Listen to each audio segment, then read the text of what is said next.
Should be good now. I've never there. Here we go. Yep, Gotta have the beer crack. I know.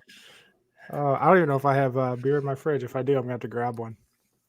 I'm actually working on some wine while we gather an audience here, but figured I had to start off with the traditional beer crack, even though it's technically not a Stacking Denny's podcast. It's a Stacking Denny's live show. Right? Yeah. I'm sure we're gonna talk about the FanDuel shit. Here's a good comment. Fresh Luvabella bottle, ready to rock. Let's go. Love it. I'm wondering if that Millie Maker is even gonna fill. Yeah, I don't know. Right now, it's right at half. Oh wow, half full. Or is it half empty? Yeah, exactly. Got to enter my DraftKings code. I always Ryan from my fantasy race always looks at his code. All right, so mine is 825818. It's a lot of eights. Kyle Busch. 1-8 as well at the end, so his old number. That's true. That's funny. All right.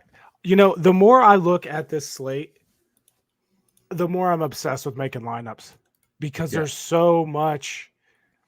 We got Kyle Busch, Stenhouse, and Blaney there in the back, but I feel like everybody else back there is going to go under owned. Yep. Because of how everything just shook out, and then like that mid-20s portion of the starting lineup, gold mine. Yep. Gold mine. I love making lineups this week. Oh yeah. And I know I'm pretty sure we're both on the same page. I feel like you have to take a stand on Blaney and or Kyle Busch. And I know both of us are going to go underweight. Because Blaney, you know, I looked around, I looked at your projections, looked at my projections, win the race, I checked out their projections. Everyone has Blaney is going to be the highest owned on this slate. And while he is one of the best super speedway racers, all it takes is one crash for us to get that leverage of going underweight. So if someone listening or watching this is going to go underweight, how aggressive do you think is too aggressive underweight? Is going 20% Blaney too far?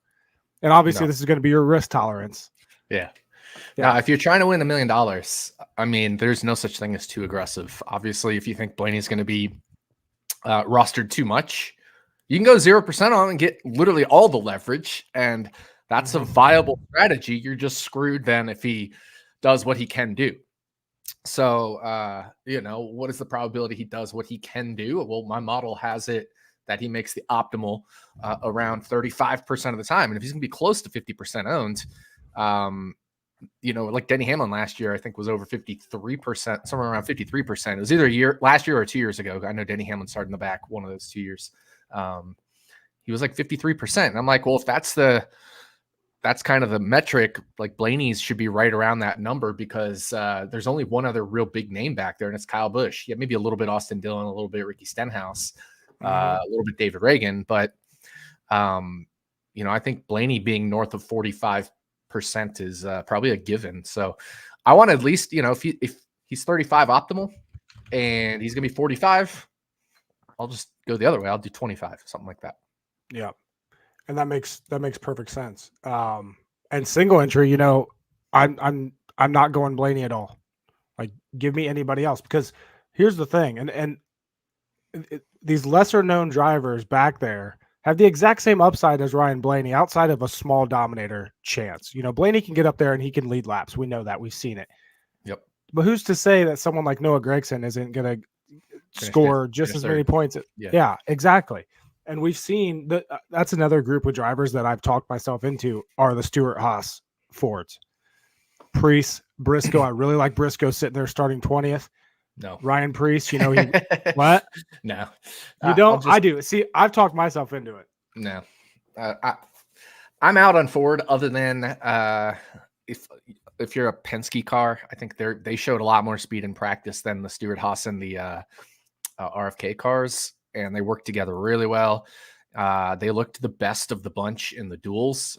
If it was a car that looked good, it was either a Front Row Motorsports or a Penske car. That if it was a Ford. So I'm not super high on the non-Penske affiliated Fords. That doesn't mean I'm like out on Chase Briscoe by any means. I'm just probably looking to go around average. I'll be above on Priest simply because, he's starting 25th. He's going to be low owned. He's starting 25th, and he's not going to be crazy highest owned. But I'm not going like crazy over on Ryan Priest or anything like that. So for me, I'm getting all my leverage in the back, and I know it's the old stack the back, but it's true. That's where I'm getting all my leverage is overweight on everybody else except essentially the big names, Blaney, Kyle Busch, maybe Austin Dillon and Stenhouse. I don't know where I'll end up on Dillon and Stenhouse relative to the field, but you get the idea. I'll be at worst maybe a tiny bit over on those guys, but potentially I'm right around or slightly under as well. I don't really care about those guys, like the Dillons, the Stenhouses. Don't really care about them. David Reagan's, like I'm talking more like the smaller names. Your Alfredo, Gregson, Henrik, Herbst. Love all those guys. Todd Gilliland, of course. Josh Berry. Yes. Yeah. Josh Berry. Josh Berry's a great leverage playoff Corey LaJoie because everybody loves Corey LaJoie. Yep. And this is the thing though, like all those lower name drivers, it makes no sense why they're going to be so low owned, but it's just how the slate is going to shake out, I believe. I have 5 of the bottom 11 starters. I have 5 of them projected under 20% owned. Yeah. By a decent margin, which is just, it doesn't make any sense. Cause like you said, stack the back. Like we talk about the guys in the back, like starting where 30th or worse. I have 1, 2, 3, 4, 5% under 20 owned. Yeah. Same. Yeah. Exact same. So, here's what you mentioned the Front Row Motorsports cars. What do you think of Kaz Grala in that 36? Because he's in that weird starting position, 26th. Yep. He's in a Front Row Motorsports car. He has to go to the back. I know they had mechanical issues, I think, in qualifying. Not too worried about that. I think they'll get that car shaken down. I don't like him more than Ryan Priest, but if Ryan Priest is going to be higher owned, I don't mind a little leverage off Ryan Priest. So it's a super speedway. They're all equal. Like, to me, especially this year, right? Remember a few years ago, we get guys who lose the draft or just couldn't move through the field. That's not the case here. I mean, Anthony Alfredo qualified halfway up the pack in that Beard Motorsports car. That thing can run in the draft. It can run forward in the draft. We saw JJ Yaley moving through the damn field in a New York racing car a little bit, right? Like we saw BJ McLeod almost take the lead. Like I'm not worried about we're the next gen car with the way things are now and the rules are so tight. Everything is so much more equal, which means we shouldn't have as big discrepancies between an Anthony Alfredo and Kyle Busch as we do. And that's just one more area where DFS players can get a leverage, Yeah, like absolutely. That's all it is. And your article is public, right? That went on Fantasy Labs. I don't want to release anything that isn't. Okay, it's fine. Okay, 100% public. Yeah. So so here's a question that came in. What's your guys' take on Pasta Boy? Yeah, I mean, I love Alfredo.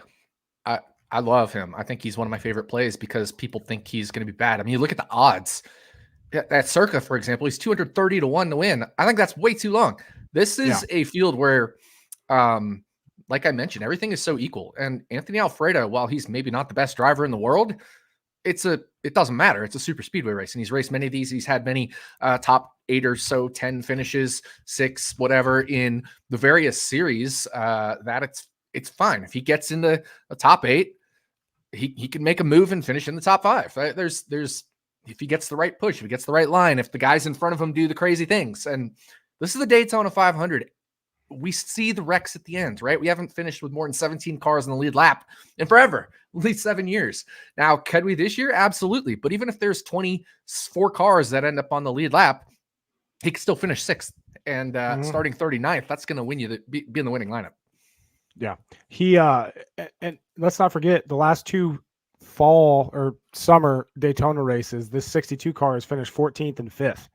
with Austin Hill behind it, and Noah Gragson finished fifth in it at Daytona in 2022. So those are next gen races here at Daytona that this car has finished up front.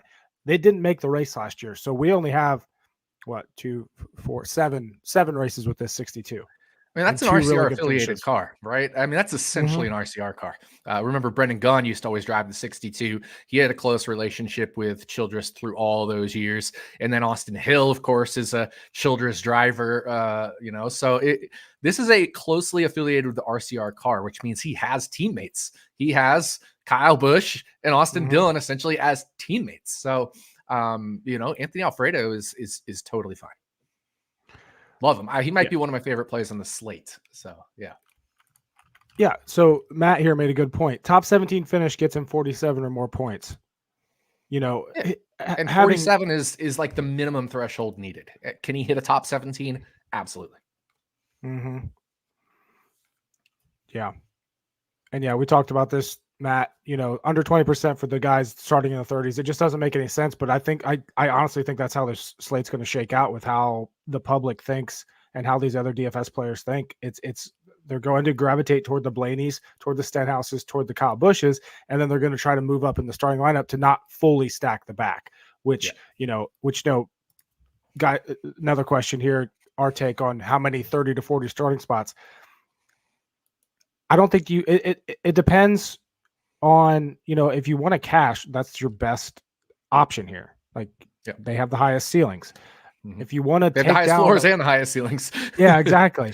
If you want to take down a GPP, I don't think there's any formula here to use. No. But sort of. There's been a minimum of 2 starting. Yeah. In the back. Depends on what you want to define as the back. But for me this year, I'm saying, once we get past Martin Truex Jr. at 27, that's like a big name. So cut off between him and AJ Allmendinger. I think most people would agree there's a teardrop between Truex and Dinger. So I would have a minimum of 2 starting at least 28th, Dinger or back in every single lineup. And that's what I set as a rule in my Fantasy Labs optimizer. I need at least 2 starting greater than 27 and a half. There's no, I would, if the Millie Maker has 5 cars starting 27th or higher, I would be floored. Yeah, it's just not going to happen with the drivers that are there in the back. I don't see it happening. I think it was 2 years ago, there was 4 guys starting pretty far forward, but the other 2 were in the back. It was. I think it was the year Cindric won. Yeah, it was the year Cindric won. And I just don't see any world in which there's not at least 2 starting 27th or worse, especially given the parity we have now in the sport. Yeah. As you mentioned, Corey LaJoie, he's always a big name when it comes to super speedway races. He's in that weird starting position of 29th, though, which I think is going to temper his ownership a little bit. I still like having a lot of Corey LaJoie just because he's so damn reliable on these tracks. Like he always finds his way to the front. I think I'll be under on Corey LaJoie just because everybody likes him. Yeah. I think he's going to be over-owned. I'll just say right there, I think he's going to be over-owned, and I'm going to go under on Corey LaJoie. So what kind of under you talking? You talking 10% exposure? Or? I'll have more than 10%. I'm looking right now. I've built up 340 lineups. I'm still revising. I'm still tweaking. So plus I don't want to give necessarily every exact percentage I'm going without. Yeah, exactly. But I will have more than 10% Corey LaJoie, and I think he's going to be over-owned. So, it'll be more than 10%, but it won't be as much as I project his ownership for. That's for sure. Another guy that starts right there is AJ Allmendinger, and I know you wrote him up in your article. He has a really good track record here at Daytona, which obviously, past history doesn't really mean a lot when it comes to these races, but it sure doesn't hurt. Yeah, sure doesn't hurt. And that's the same reason. Now, my point here is that's why a lot of people like Corey LaJoie. He has the history of making his way to the front. AJ Allmendinger, for some reason, just doesn't have people saying that about him, despite even better finishes than Corey LaJoie. Allmendinger, I think, has here in the Cup Series, I think he has 3 or 4 straight top 10s or something. I wrote up Allmendinger 80 to 1 to win, and I compared him to Michael McDowell when the race McDowell won his Daytona 500. If you look at McDowell's prior 6 years or 8 years or whatever, I took 6 for McDowell just because that was when he was with Front Row. And then I could have gone into Levine. I think I probably should have. But the idea is Allmendinger had better stats, better numbers at super speedways than McDowell did. And everybody loved McDowell at 80 or 100 to 1 that year. And so a lot of people won.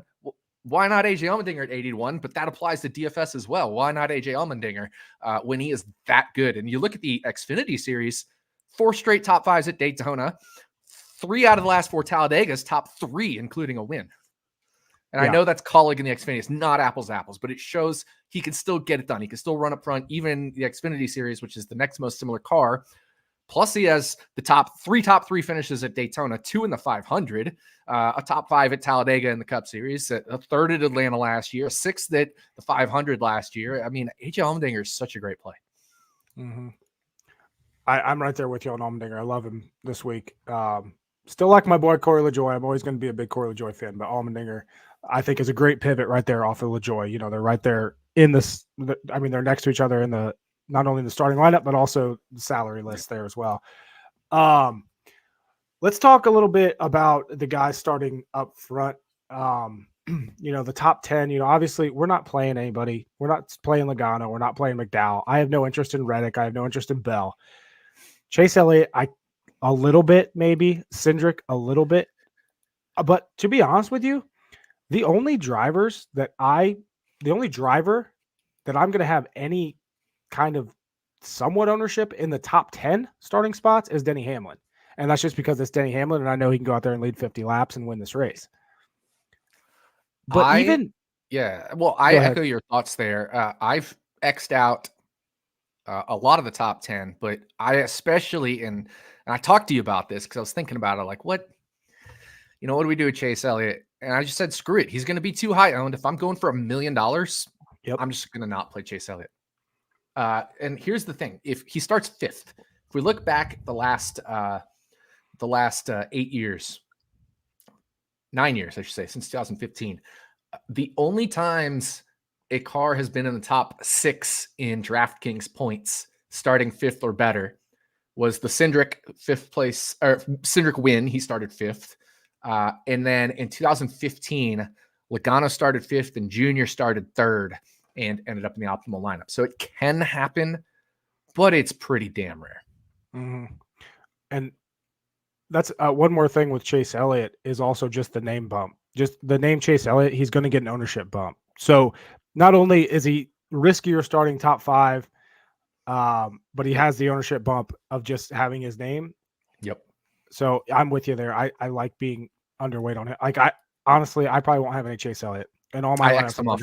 I personally X'd him off. If you want him in there, it's not the optimal strategy. I'll tell you that. Chase Elliott can absolutely dominate a portion of this race and win the 500 and be in the optimal lineup. And there will be about 15% or so of lineups that have him, ballpark. I don't know what your projection is. I think mine's at 14% projected ownership, but there'll be around 1/6 or so of the lineups will have Chase Elliott in it. And if he ends up in the optimal, I'm pretty screwed, but that's okay because he shouldn't end up in the optimal 1/6 of the time, even though he'll be 1/6 of all lineups. Mm-hmm. If that's how I get beat, that's how I get beat. And I'm okay with that, right? Like you have to make your bet at some point. You have to take a stand somewhere. You do, and you have to take it on these bigger name drivers. Like I said, Blaney taking a stand on him, Kyle Busch, those back ends, and then of course the guys up front. And that's the thing. All the big name drivers aren't going to have problems. So you only have to take a couple stands. Like I don't even think I'm taking a stand on Kyle Busch. I think I'm just taking a stand on Blaney. Mm-hmm. Yeah, that's what I meant. Like you take a stand on either or, because those are going to be the 2 highest owned back there's, maybe along with Stenhouse. But yeah, Blaney's going to be number 1. Either go underweight, go with the field, and then take your stand somewhere else back there. I think David Ragan will be the 3rd highest owned, but I know I'm a little different on my projections there. Let me check where I'm at. I think I do have Ragan 3rd highest. I got Blaney, Kyle Busch, Ragan, Stenhouse, Austin Dillon as highest owned. I think like Stochastic, for example, had Stenhouse, I believe, is 3rd. But I mean, there's a pretty close call between Stenhouse and Ragan, I would say, for the 3rd highest ownership. Mhm. Maybe Truex sneaks in there, maybe an Austin Dillon sneaks in there, but those would definitely be the top 5 contenders for ownership. Yeah. Another guy, talking about names and Daytona, Bubba Wallace starting 24th. Where are you at on him? Kind of just with the field. Obviously, we know the Toyotas are fast. We've seen them very fast in the duels. What do you think of him? Because obviously there's some room there to move up place differential wise, but yeah. I'm going to tell you this. So William Byron was my pick on stacking Denny's, but that was literally a random number generator. right. Bubba Wallace is my actual pick to win. You think he's going to win? He looked really good in his duel. Obviously, it didn't work out in the end because there was that wreck and he was caught a little piece of that and whatever, but he looked really good in his duel. The Toyotas look really good. And he's fantastic at this style of racing. He has hit or miss races, but he seems locked in. He seems happier than ever, which I know is a big thing for him. But there's a lot of continuity there, a lot of chemistry with Tyler Reddick, the whole team. This is as good a shot as he has ever had in his career, and he's come close a couple times. Yeah, and I did see an article today about how mentally he said he's the best he's ever been, which, like you said, is big for him. Speaking of Toyotas, that's the talk of Daytona right now is how fast these Toyotas are in the draft, everything else. One guy in a Toyota, Jimmy Johnson. I love this. What are we doing with Jimmy Johnson? Man, I don't know. And if I knew, I should be a NASCAR crew chief or whatever. I don't have an insight on him. He moved forward in his duel. He looked pretty good. Excuse me, as I'm burping as I'm talking. He looked pretty good. But a couple things I noticed throughout the week, he was a little loose in the duel. Mm-hmm. And he did have to get out of the gas one time. And I think that caused him to go backward. And Ty Dillon, his own teammate, got under him, if you remember that, and kind of sent him to the back. That's how he ended up getting caught up in that wreck. And in practice, he was the loosest of the Toyotas. He had the hardest time keeping stability. So I don't really have a stand on Jimmy Johnson. Me neither. And my projections are pretty low on him ownership wise, considering he starts 23rd. Yeah, I think he's going to be higher than what I have him projected as, plus the Toyota bump. But it's that position. It's the starting position where it's just tough. And I like other guys right around him more than I like him. Like I don't have any reasoning for it. I just have this gut feeling that Johnson just doesn't do well. Like I feel like he's done. He was right in the mix last year until the very end though. So but he has shown himself to be mistake prone later in his career, both in back when he was still a full-time racer, when he's raced part-time with IndyCar. So, age matters. Age is a real thing. That's why they all end up retiring and going part-time or doing other things. It is a real thing, but it doesn't mean he can't complete 500 miles mistake-free. It just means it's harder for him. Mm-hmm. And I think it was, I forget who tweeted it, but after his dual race, I guess he walked into the media center and was like, "I'm too old for this shit." Yeah. Which, it doesn't mean anything, but at the same time, it's still that little thing in their head that 100% is it really worth going out there? He would. To be fair, he wouldn't be doing this if he didn't want to. This isn't correct. This isn't I'm being forced to do this thing. This is he wants to go out there and win another Daytona 500. I can guarantee you he is as competitive as anybody in the field. Mm-hmm. Yeah. Speaking of competitiveness, when the green flag drops, we typically see some teams, some drivers immediately go to the back and just ride around. They don't want to get caught up in a wreck. Don't want to do any of that. Question here, any drivers or teams openly come out and said that their plan – I've never seen many teams say that that's their plan. I don't remember over the past however many years anybody coming out and saying this. We have teams that are more likely to, like just watching over the years and remembering. Stuart Haas comes to mind. Ryan Newman always did it. He was always one of those that went straight to the back and just kind of hung out for most of the race. If anybody's going to do it, I would see the Stuart Haas Fords going back there. But a lot of it also comes down to just how aggressive the rest of the field gets early on in the race. We've seen Denny Hamlin do it when the front of the field gets too aggressive, in 20 laps in. So pretty much anybody can do it. I think it's up to the drivers, but if there's any group that I think is going to be more likely to do it, I think it's going to be Briscoe, Barry, Gregson, just kind of going out there riding around. Same with like the question Justin is, Haley. The question though is, does that make you like them more or less if they do ride around? Yeah, I honestly I don't like the guys that ride around because I feel like, and I don't have any data to back this up, but I feel like they get caught up in the wrecks more. Like it depends. I think it depends. I think at Daytona it could be a little more than Talladega, which is wider, a little more avoidance ability. But you're right. And then even then, if you ride around with the way that the next gen car is, there's no guaranteeing you're getting back up through the field at this point. Track position matters a lot more than it has in years past. At super speedway racing with the next gen car, we're not getting the big runs. Remember when we had the restrictor plate and the Gen 6 car, and these guys were getting just monstrous runs, like runs that were so monstrous. They were trying to figure out, NASCAR was rules wise, with aerodynamics or engine or whatever. And I think that's part of why we've gone to the packages we're at, is how to prevent those runs from being so big, because we were constantly seeing monstrous wrecks and flips and all sorts of stuff that, just absolutely huge blocks gone wrong. While we still see that, it's not like to the degree that it was, in the previous generation of car, for sure. Yeah, I feel like, since this next gen car came out, that I've been telling myself, or in my head, I've been saying that these super speedway races have been a little more tame than what we're used to. And while we do still have, wrecks, we have the big wrecks, I feel like we're not getting them as often. And cars are, and more importantly, cars are able to continue more than they were before because, these cars are a little bit stronger. So unless they get absolutely demolished, they're able to stay together. So, yeah, I don't know. I think it's a personal thing for me. I don't like the guys that ride around in the back. And then I think it's equally as frustrating when they do that and then they still get caught up in the wreck, because that's the only reason they're staying back there is to get caught up, or to not get caught up in the wreck. Did you see Keselowski make his comments about like fuel mileage and pitting, and basically like I didn't. No. I saw a tweet. I think Gluck put it out, but I didn't listen to the interview. It was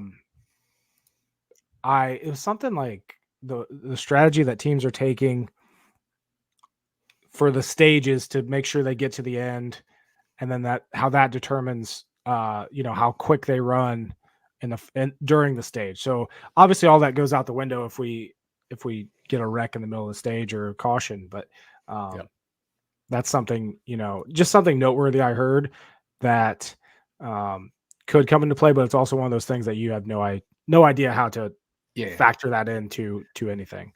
Yeah, exactly. I don't think it affects a DFS build or anything, because at the end of the day, probably going to rack them up a couple times and have some late restarts anyway. Mm-hmm. Agreed. Yeah, I think the graphic going around today was like where the winner was with 10 laps to go, or who was leading. I saw that. 10 laps to go. Yep. Yeah.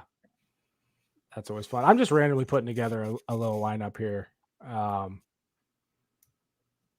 Right now I got Allmendinger, Bubba, Stenhouse, Priest, Gilliland. Give me a random driver to finish this thing off. I'm gonna give you, scroll down, Ross Chastain. You read my mind, because I was just about to ask you about Ross Chastain. I am high on Ross Chastain this week. I don't know if I'm high or not.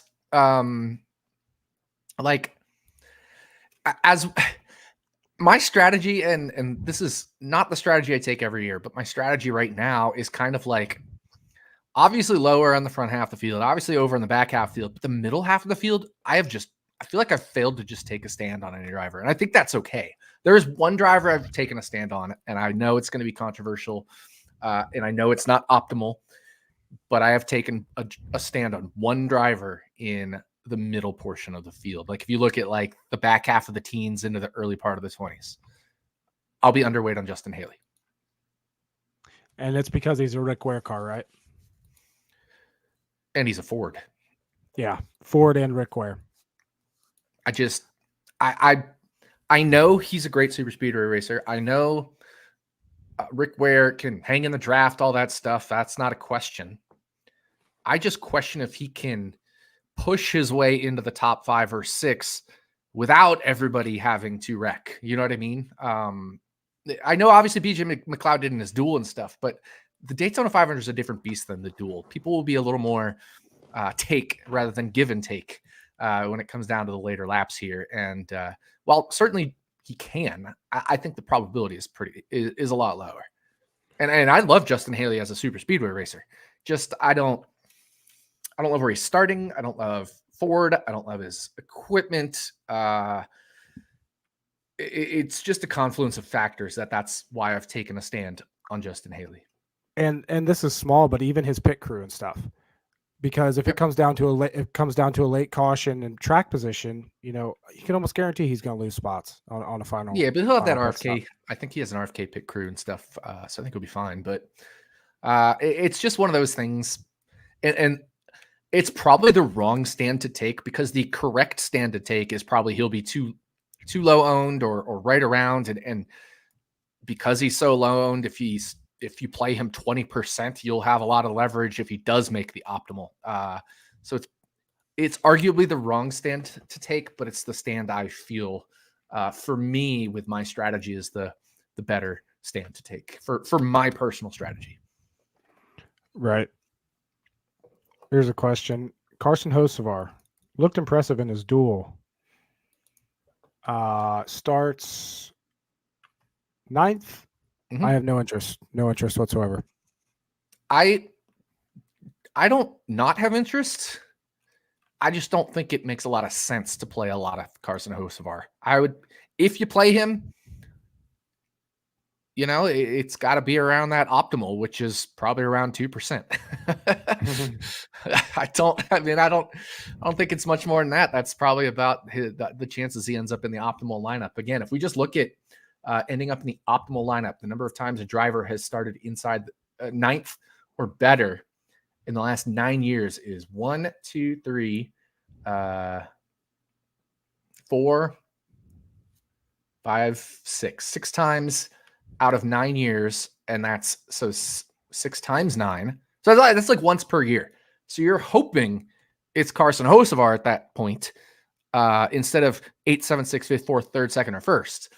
And there's a lot of other better drivers, more experienced drivers. Denny Hamlin, Chase Elliott, Austin Cindric, Alex Bowman, all starting ahead of him. Christopher Bell. I know obviously 1st, 2nd, and 3rd, it becomes a little tougher, but if there was ever a year a pole sitter was going to do it, it could be Joey Logano, right? So you're talking a 1 in 6 chance that on average that even one of these drivers is, and then you got to divide that by 9, right? So 1/6 times 1/9 is around 1/54th. If I did my math correct, 6 times 9, 54. Nice. That's 1.85%. And he's less than the average driver here. He may have a little bit better chances because he starts the furthest back of them, but then you say he's a little bit less of a driver equipment. So I think that 1.5-2% range just makes sense for if you're like doing a mass multi-entry. But then at that point, like, what's the point in doing 1.5-2%? You could also just do 0%. You know what I mean? Or you could do 10%, and if he ends up in the optimal, you're looking great. It's always a theory, and my theory right now is just that this whole field is so equal. Could he end up? Absolutely, but so could 30 other drivers starting behind him, or 31 other drivers starting behind him. I would like Hocevar a lot more if he was like, I think Hocevar and Ross Chastain are very similar drivers, very similar aggressiveness. I like that at Daytona. I would like Carson Hocevar a lot more if he started 10 spots back. If he started 19th, I would be high on Hocevar. That's why I like Zane Smith, right? Like, Zane of these like smaller name drivers starting far forward, like Hocevar, John Hunter Nemechek, and Zane Smith.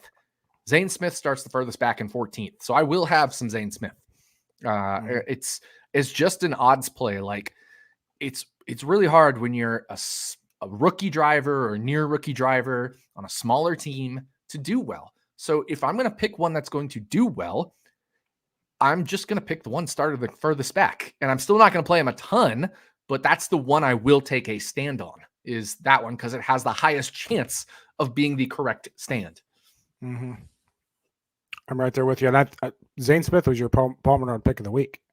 Yeah, I don't even know if I like it as my Paul Menard pick of the week, but it's just the stand I'm taking because, like I said, if you look at Hosvar, Nemechek, and Zane Smith, they're all like rookie-ish. Like I know not John Hunter Nemechek, not technically a rookie, but this is his rookie season in the next gen car.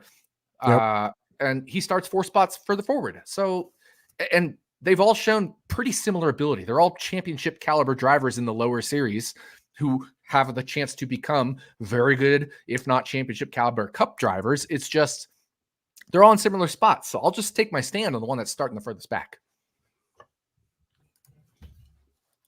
And I think they're all going to be very similar percent owned as well. So why not have that additional place differential potential with them? Yeah, exactly. Yeah, I fully agree with your stand there.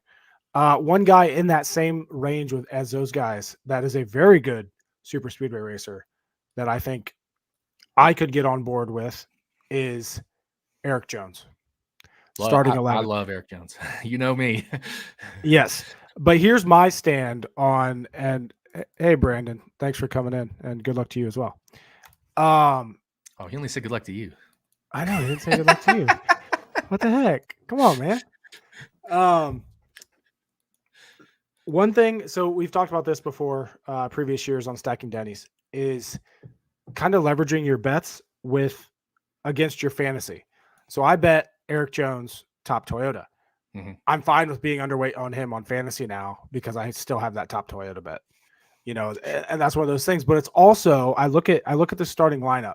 I see Eric Jones at 11th. I know what he can do. I know that Toyotas are fast, and I don't think he's going to have much ownership. So I could easily talk myself into going overweight on him. Yeah.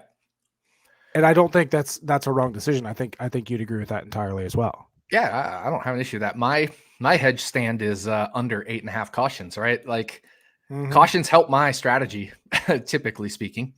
So my hedge is under 8.5 cautions, which is to me a very good side. If you have that still available, if you have Superbook, they were offering under 8.5 cautions at even money. I bet the shit out of that. The only time since we have left the restrictor plate into the tapered spacer era that we've gone over 8.5, we had exactly 9. And one of those was for weather in 2020 of the 9 cautions. But we're not going to have a weather caution tomorrow. So we're going to have 8 cautions, maybe max tomorrow, if things stay as they have the last 4 Daytona 500s in the tapered spacer era. So that's like my natural hedge. I think it's a plus EV hedge. But, certainly I do think I could benefit from some chaos, especially obviously in the front half of the field. But we all know that. It's harder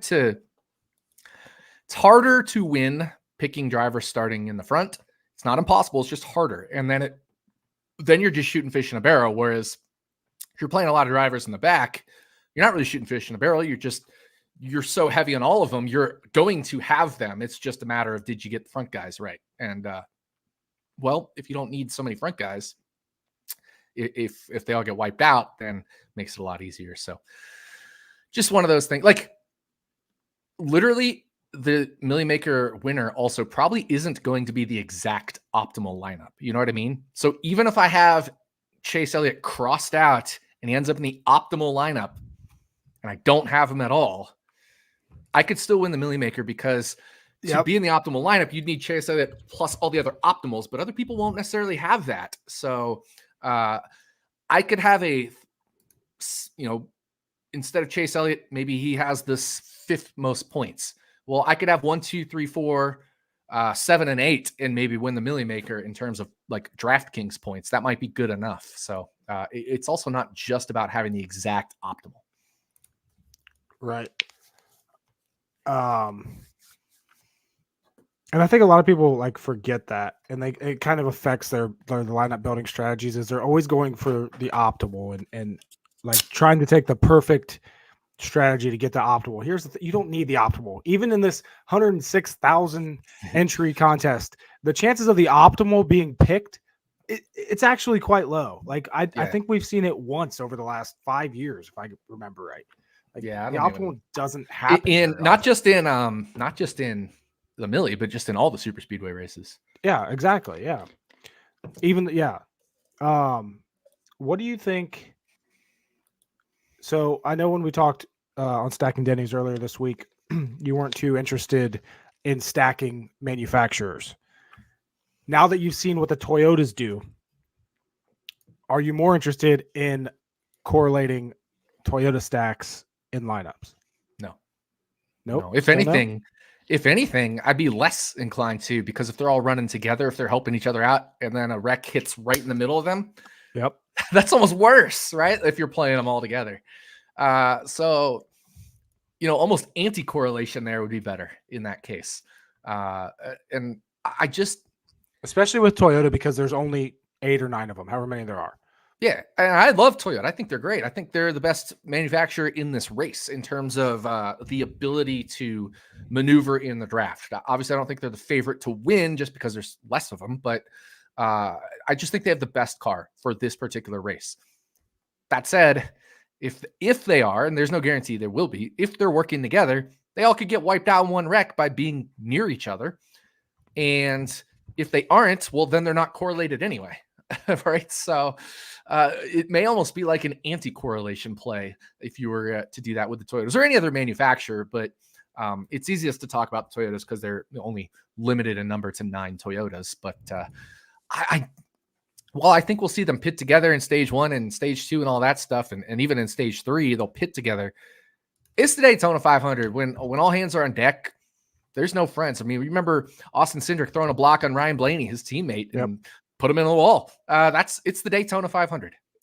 I'm building no positive correlation into this one. I may have some like groups of drivers where I don't want more than like if you said Carson, if let's say I had exposure to Carson Hocevar, John Hunter Nemechek, and Zane Smith, I wouldn't want my optimizer to put all 3 of them in one lineup.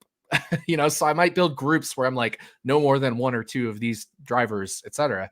And I think a great one is I don't want 5 of David Reagan, Kyle Busch, Ryan Blaney, Austin Dillon, Ricky Stenhouse Jr., Martin Truex Jr., and Bubba Wallace. I think those are going to be the top 7 owned. I don't want to line up with 5 of them, because if I do and it's the optimal lineup, I'm probably splitting it 50 ways anyway, and that's fine. I'll make a good chunk of money, but that's just not what I want. I want to win $1 million. So here's talking about correlation, looking at Daytona 500 from last year, the top 13 finishers, 11 different organizations. Yeah. In the top 13, the top 7 were all different organizations. You have to go down to Blaney, who finished 8th, and Logano, who finished 2nd, before you get a duplicate in the top. And they're not nose to tail on that, right? So that, yeah, exactly, yeah. I'm coming back to Millie half full. I'm not surprised. Fantasy NASCAR players are notorious for doing everything the last minute. That thing will fill quick. I don't think it'll fill, but it'll get significantly more full as we get closer to green flag tomorrow.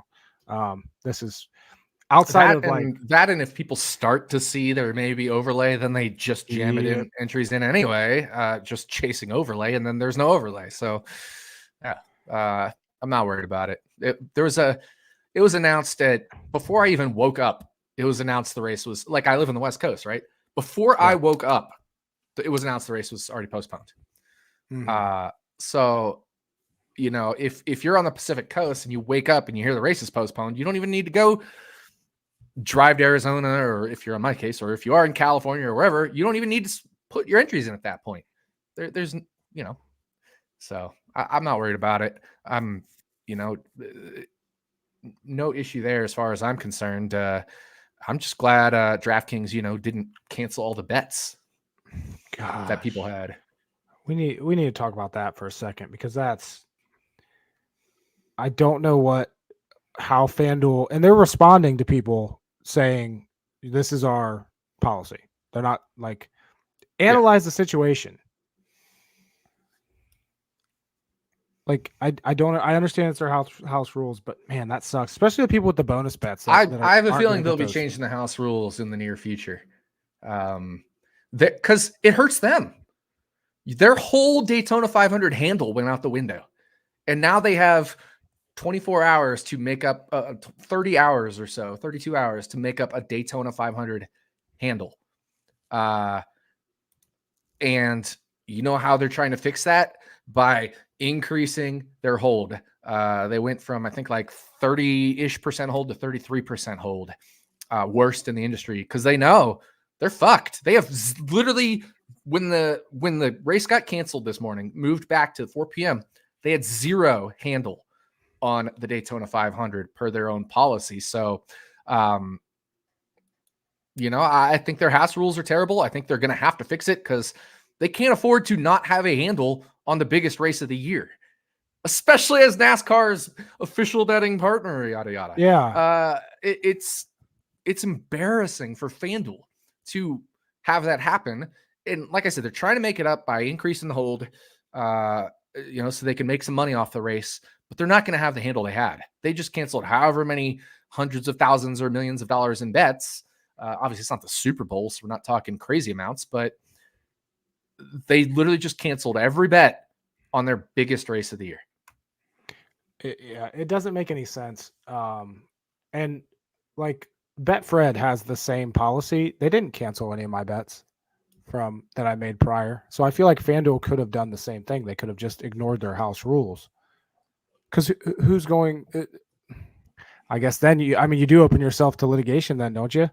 If they don't cancel those bets and you lose your bet, then you have to. You could now, if you lose your Betfred bets, you could try to say they didn't stick to their house rules, right? So FanDuel made the right decision for their house rules. Their house rules just blow ass. Yeah. Hi, Binky.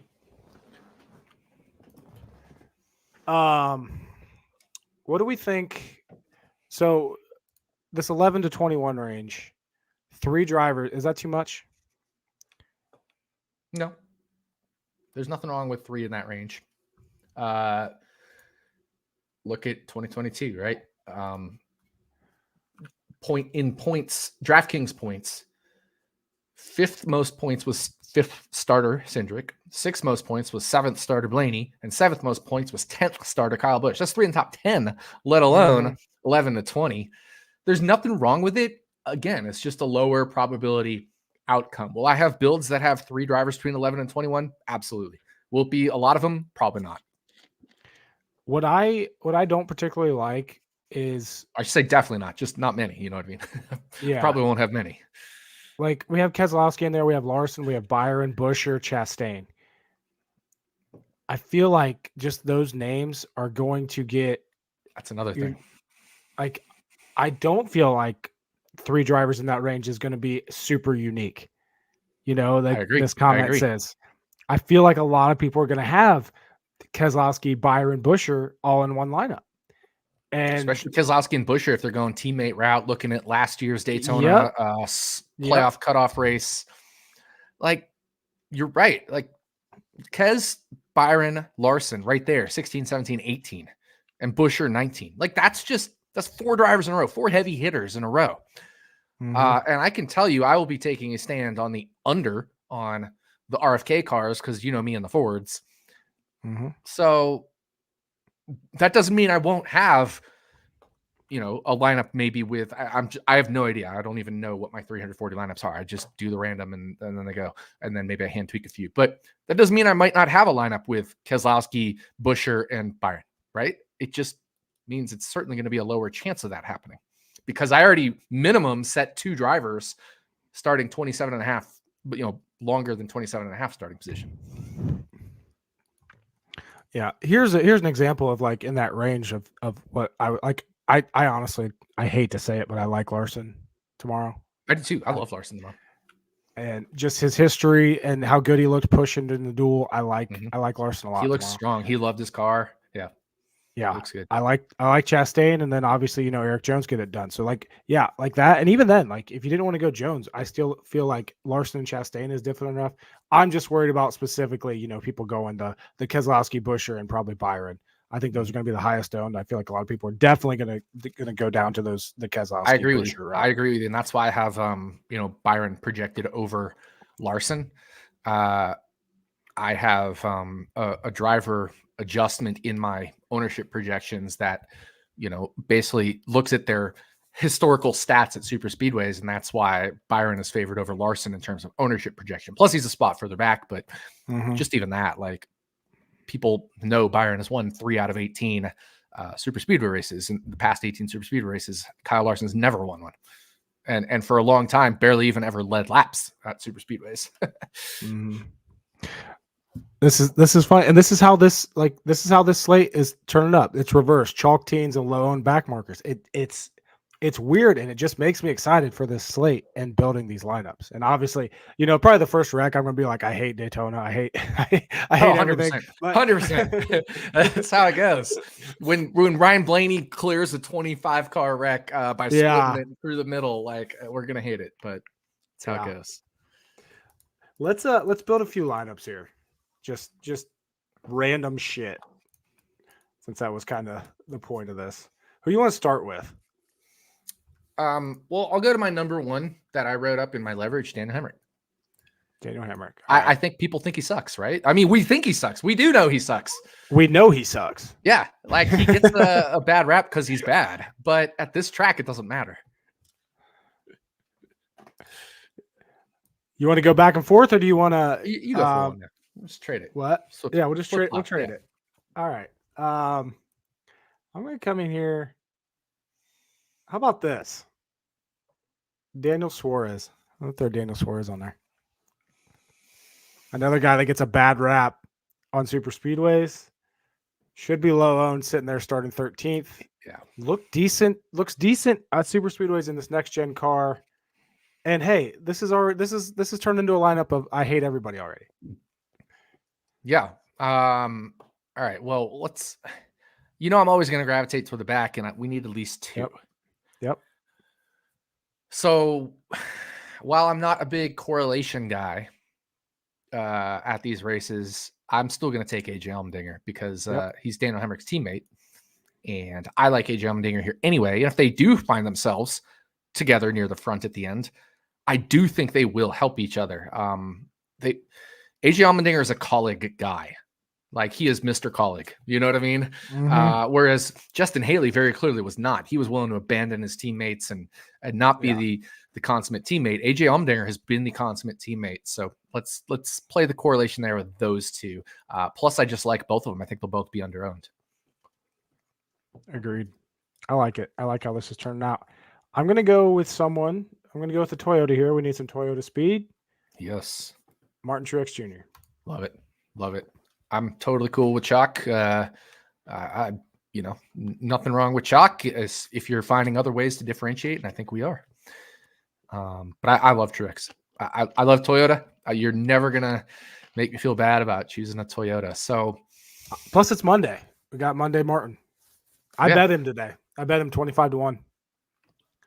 I already had him, but yeah, I got him 28-1 at Circa. I tracked him at 25 just because by the time my show aired, it had already moved to 25 at the non-Circa books.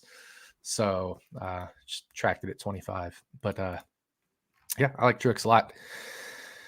Who am I going to go with? I'm just going to say it. I think we got to throw in David Reagan. I like that. Why not? Like, let's get as much place differential potential as possible for a guy who's pretty good at avoiding issues and problems, right? He's not going to be throwing the dumb blocks. He might get caught up in something, and that could happen to anybody, but he's not going to be the one making the mistakes, in my opinion. I like that. Yeah, he I think Reagan's solid. So right now we have 2 chalk. We have Truex and Reagan. Mm-hmm. A lot of differential here. I feel like there's room enough here for another chalk, but I'm going to go to one of the lower owned chalk, I think, from the back. And I'm just going to cap off this lineup with another guy I hate, Austin Dillon. Let's go. 33rd, starting 33rd, but I think he's going to be underowned for what he can do at Daytona and where he's starting. So Daniel Hemrick, Daniel Suarez, AJ Allmendinger, Martin Truex Jr., David Reagan, Austin Dillon. There's a fun lineup. It's a fun lineup. That is. It's just a funsy. And these are all just $1 little contest. Just funsy entries. You have to split the dollar with me if that one wins, or whatever. The $8 if it wins. I like the trading back and forth though, because it's it gives people a chance, like how we think of these lineups, especially when we don't really know what else is going on or coming up. So you get to pick first this time. Yeah. Go with my boy Josh Berry. I love that paint scheme, by the way. The Sunny D paint scheme, that is a great looking car. I like it. We're gonna go Ryan Blaney. Ooh. You have to have some Blaney. You have to, yep. Okay. Let's see here. But our thought process here is, well, if you have the chalky guy, now we want to maybe differentiate a little. Yep. Which Barry is already a great start for differentiation. That's part of why I went Blaney. Mm-hmm. All right, here's more chalk and another Ford, which I know you don't like to hear, but I'm going to go Gregson. Totally fine. I like it. So we got a guy starting 38th, a guy starting 32nd, a guy starting 30th. I like it. That's a great way to start a lineup. But let's go to the guy who's going to win. Bubba Wallace, Blaney's buddy. I like it. Yep, I like that. Blaney's buddy. If Blaney finds himself in a spot where he can push Bubba to a win, he's going to do it. He'll want to win himself, but if he knows he's screwed on being able to win and he has a choice, he's going to push Bubba. Yeah.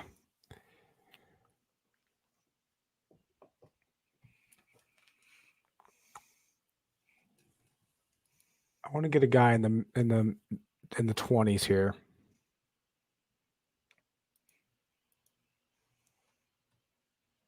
Actually, give me Todd Gilliland. I was just gonna say Todd Gilliland. If you win in the 20s, I was gonna take Gilly. Gonna take Gilly. So we have 3 guys in the 30s now. This is a pretty stacking back. You gonna go with another 30, or are you gonna go a little bit higher? Are we stacking some Denny's? Maybe maybe some stacking Denny's. You were just saying stack in the back, and there's a Denny Hamlin out there.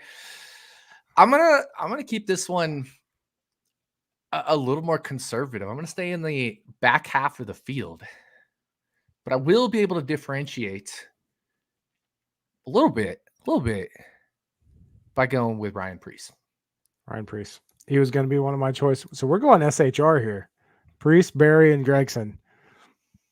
Ooh, interesting. And then more Fords with Blaney and Gilliland, and then we got that. No, it's all Ford lineup. I hate it. But also avoiding the David Reagan Ford chalk. So yeah. That's a good we point. got Blaney in there. We got Bubba in there. But then these other guys, Gill and Preece, they're going to be low owned. I think Gregson's going to come in pretty low owned for starting 38th. And then obviously Josh Berry sitting there. So yeah, I'm super curious what Gregson's going to be.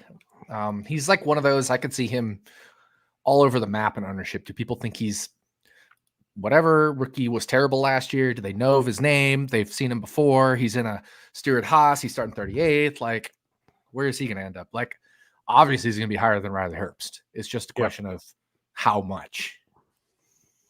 Obviously he's going to be higher than Anthony Alfredo. Question of how much. Mm-hmm. I think he'll come in mid-20s.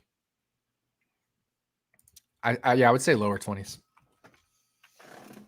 Yeah, I'm 22 is where I'm at, or 22.6. I have 21%.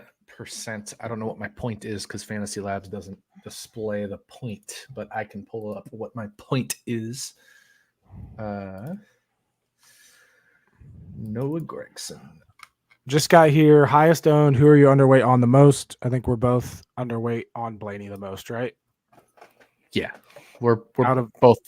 I think we'll both be under on Blaney the most. There's just because it's so much groupthink here of just everybody gravitating toward Blaney. Well, I wrote about it in my article. If you check it out on fantasylabs.com, like he's going to be my number one under, and there's a lot of reasons to be under on him.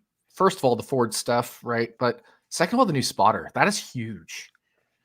Blaney has become the premier, arguably the premier super speedway racer, right up there with Hamlin, Keselowski, Logano.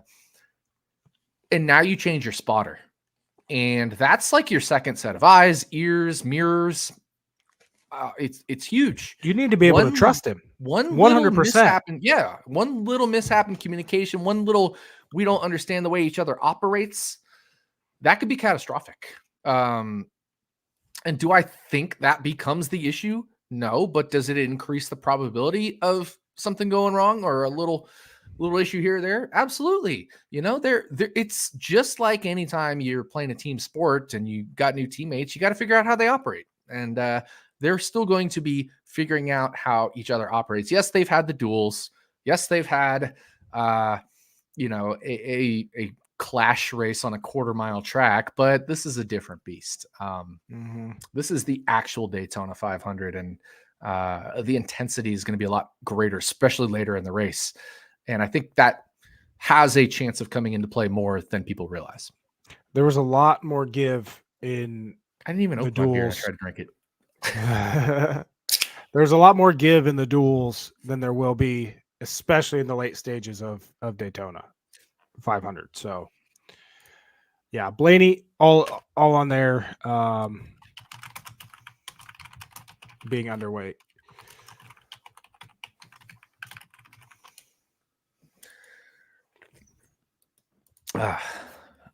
So yeah, we built two lineups. They're pretty fun.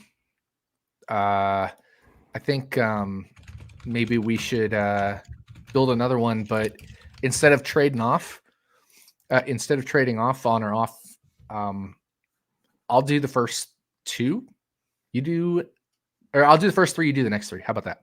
And then we'll flip it for the next lineup. Yep. All right. So for this one, first three, I'm gonna go Todd Gilliland, Anthony Alfredo, and Kyle Busch. Three guys in the 30s. So you get to decide if we go more back there or less back there. But okay, I'm gonna even out this lineup a bit. I think. Well, obviously it's safe to go the 30s. I'm gonna move up a little bit here. Yeah, and there's definitely nothing wrong with playing 5 or 6 in the 30s. It's certainly a plausible. Yeah. Like look at 2020, right? We had the top 6 were 21st, but then 39, 30, 36, 27, 29, right? Everybody 27th or back at that point was the next point scores. And then 2016 was 11th starting position, but then 28, 38, 27, 34, 39, right? It's just like there's nothing wrong with 3, 4, 5 guys in the 28 pluses. Mm-hmm. So I'm going to go, I know you're not going to like this. I'm going to go Chase Briscoe. I said I was high on him before. I don't not like it. I mean, I have my Chase Briscoe exposure. He's starting 20th, right? Right. I'm just not high on him. Yep. I would bet I'm pretty close to equal weight. That would be my bet. On Briscoe? Within 3% plus or minus. It would be my bet. Because I don't know where his ownership will end up. I just am betting that I'll be within 3% of it. Yeah. I haven't talked about him, but I'm going to go Denny Hamlin. Yep. I love it. Love it. We need some Denny Hamlin. 100% need some Denny Hamlin. I have not X'd him out of the Millie Maker 150 lineups that I will be entering. I will definitely have some Denny Hamlin.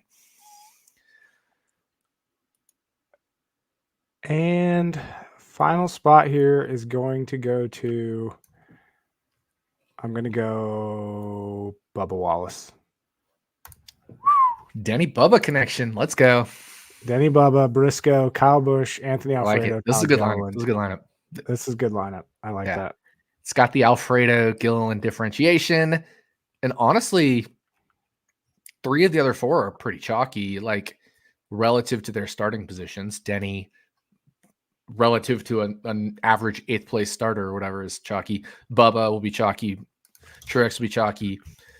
Briscoe probably will be right around where he should be. So that's a really well-balanced lineup. I like it. Mm-hmm. Now it's your turn to pick the first 3. Yeah, let's see here.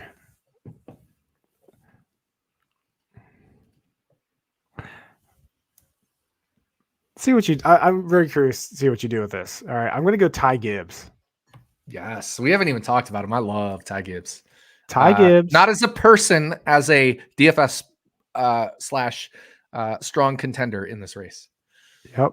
Like the Toyota, like that starting position of 15th, he's not going to be super high owned. I'm going to hit a chalk guy here. Ricky Stenhouse Jr. We haven't talked about him much. Starting 35th, won the race last year. And then I'm going to come down here. I'm going to grab a low. I'm going to throw. Give me Daniel Hemrick again. Actually, Riley Herbst. I thought you might do it. I thought you might do Riley Herbst. I was like, we haven't talked about him yet. Yep. I will repeat with Anthony Alfredo. Okay. I'm super high on Anthony Alfredo relative to the field. You know what I mean? So that is pick number 4 for this lineup. So right now we got 3 guys starting in the 30s. We got Ty Gibbs starting in the teens. I love this build already, which means I'll head to a nice chalky play. Martin Truex. I like that. Yep. Another Toyota, getting another Toyota in there. Strong. Place differential potential. Who's your final pick? Now, I want to pick a driver, but I don't think I can because we're picking Stenhouse, and I have a hard time seeing 2 super aggressive drivers near each other. I was going to pick Ross Chastain, and I was like, wait a minute.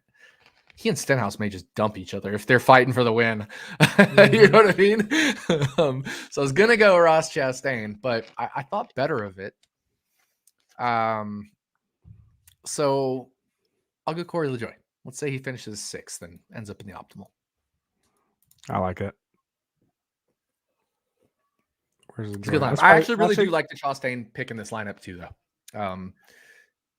It's just like that one little subtle difference. You know, it's like when Noah Gragson and Ross Chastain were battling for the win on that one late restart at, I think it was Talladega. You knew that wasn't going to work. It's Noah Gragson and Ross Chastain, right? Mm-hmm. Like, I feel like that would be the same with Ricky Stenhouse Jr. and Ross Chastain. Mm-hmm. If anybody in chat wants to like give us a start for a lineup, yeah, that's a great do that, and we can kind of break it down on how we would attack it. More than just one driver, like 2 or 3. Let's is it my turn or your turn to start here? All right, so we did the alternating. We did the 3 and 3. I wanna do like a 4, and then the other person. Fill out the other 2. Yeah, that sounds fill good. out the other 2. Okay. Yeah. I'll do this one. I'll start this one.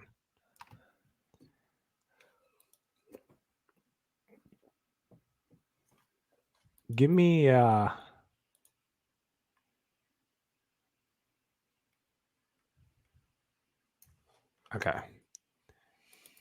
Kyle Busch, Ryan Blaney. I want to see what you do with this. Oh no. Kyle Busch. I'm not going to be mean and put Stenhouse on there too. Kyle Busch, Ryan Blaney. Awesome. All right, fuck it. We're going Kyle Busch, Blaney, Stenhouse, Hamlin. How would you chalky lineup? How would you cap off this kind of lineup? Well, I've already given this guy out so many times.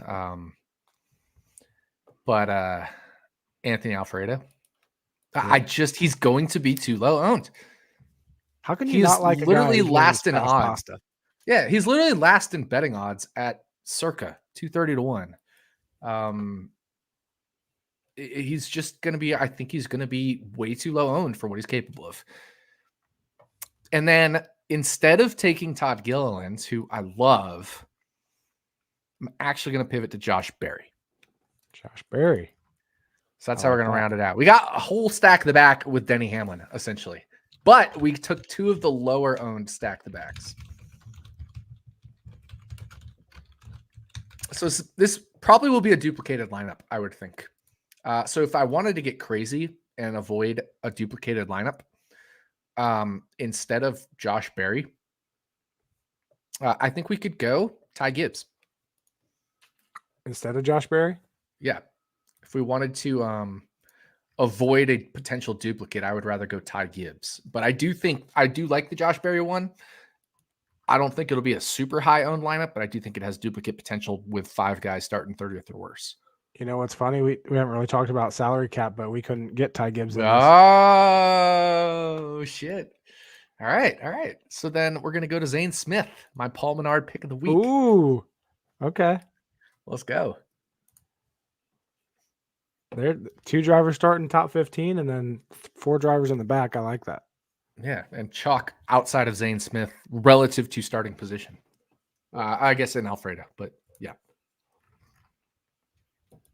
It's kind of fun. I like that. That's kind of a fun lineup. I wish we could have fit Ty Gibbs in, but yeah, we'll go with the Paul Menard pick of the week on that one.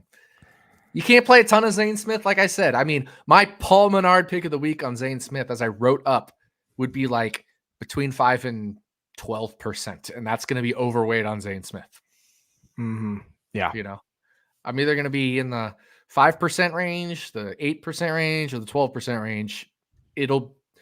I know where my exposures are, but then I randomize my 340 lineups to put 150 of them in the millie. So I can't guarantee. I might end up with 0 Zane Smith in the millie if the rando just doesn't, choose the Zane Smith lineups. And then I will still have almost 200 other lineups in other contests that will have more Zane Smith. So that's just how it's going to work out. Because I know people love to call you out. Oh, you said you were going to play him this much. Blah, blah, blah. Well, I did. I just didn't happen to have it in that specific contest. Yeah. Give me 4 to start with here. My turn. All right. Okay. Todd Gillen. Gilliland, you said? Yep. Okay. Josh Berry. Kyle Larson. Okay. And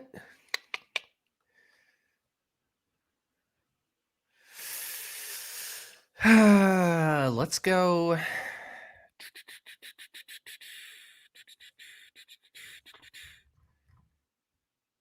William Byron. Okay. Larson. Woo. Okay. So we got 2 guys in the 30s, the high 30s or the low 30s. Yeah. 2 guys in the teens. So part of me wants to fill the rest of this lineup in with guys in the 20s and kind of stay away from the guys in the back. But at the same time, I feel like we need at least one high 30s starter. So I'm going to go with one high 30s starter. There's been at least one high 30s starter in every optimal in all of history. In all of history. Yeah. In all of history. At least one. Sometimes just one. But... Daniel Hemrick. I'm going to round out this lineup with a mid-20s guy. Jordan's going mid.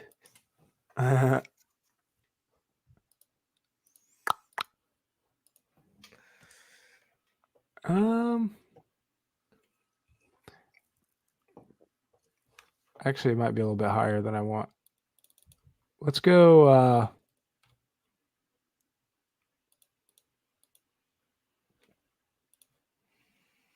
See, I was thinking right there, Truex, but I'm not sure I like Larson, Truex, Byron all in one lineup. I don't. Fuck it, I'm going Truex. I don't really hate that. Like you have Gill and Barry and Hemrick. Yeah, as the other one. I was trying to scroll through and see who I missed. Yeah, I don't hate that. Yeah. Come on, somebody in chat has to give us a starting 4. We got some. We got some. I marked them. Cool. I was just waiting. I wanted to do those 2 first. Okay. Yeah, for sure. All right. There's one that said Logano. I'm not doing that one. Nope. That's all right. Don't do that. John Hunter Nemechek, Austin Dillon, Martin Truex Jr. So you got 2 chalk and 1 John guy that's Haney. going to be super low owned. That's super risky. And that makes me want to not go super risky on other things, of course, because we're already differentiating with JHN. So, Jordan, I'll let you take the first one. Yeah, I feel like give me. I'm gonna go back to these place differential plays, but also that are going to be relatively low owned. Yeah. And I'm gonna go back to the Todd Gilliland well here, and I'm gonna throw him on there. So here's my thing with this lineup. We don't have a guy starting in the high 30s or 40. Mm-hmm. But because we have JHN, totally cool going chalky with David Reagan. Oh shit, we haven't really put him on anything. We've kind of overlooked him a little bit. Yeah. We put him in 1, I think. Yeah. So we got 2 more Fords.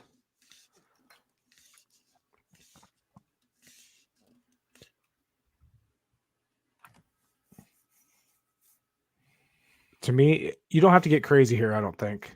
With JHN, you don't, and Gilliland, you don't have to get crazy.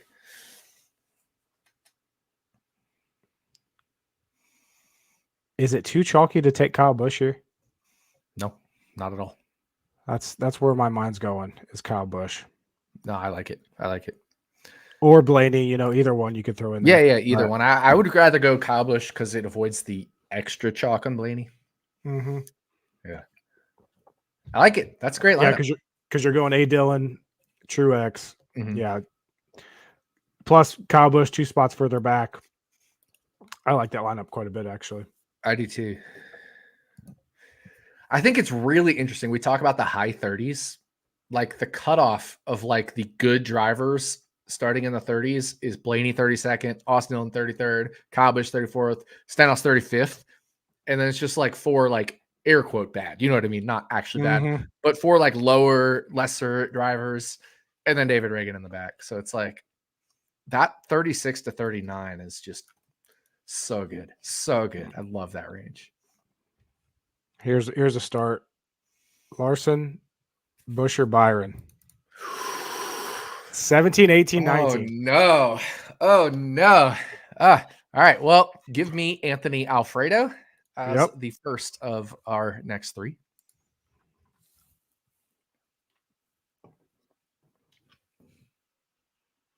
I think you gotta go 30s the rest of the way here. I don't think you have to, but you need at least 2 of the differentiators, I would say. 2 of the back 30s. Yeah. Give me Gregson. I like it. And then for the last choice, you can really go anywhere here. Yeah, you can honestly go anywhere on this one. AJ Allmendinger. I was staring right at it. Yeah. I was torn between the 30s and the 20s, and I was like, why don't you just go right in between them? Yep. That was a tough one. I like that. That's a great starting 3. That was difficult to. There's another one, right? Lineup. Here's a tough one, I think, too. That I really like 2 of the drivers, and then one of them we're on the fence about. Eric Jones, Jimmy Johnson, Kyle Larson. So here's a fun thing. So we just traded like 1, 1, 1, and then alternated. If you have another one after this, how about you just fill out all the 3, and then I'll fill out all the 3 on the next one or something? Oh yeah, let's do that. Yeah. All right. Yeah. So this is the Jordan fill out. Yeah. All right. So we got 2 in the first half of the field, 1 close. Yeah. To me, you definitely need 2 in the 30s here.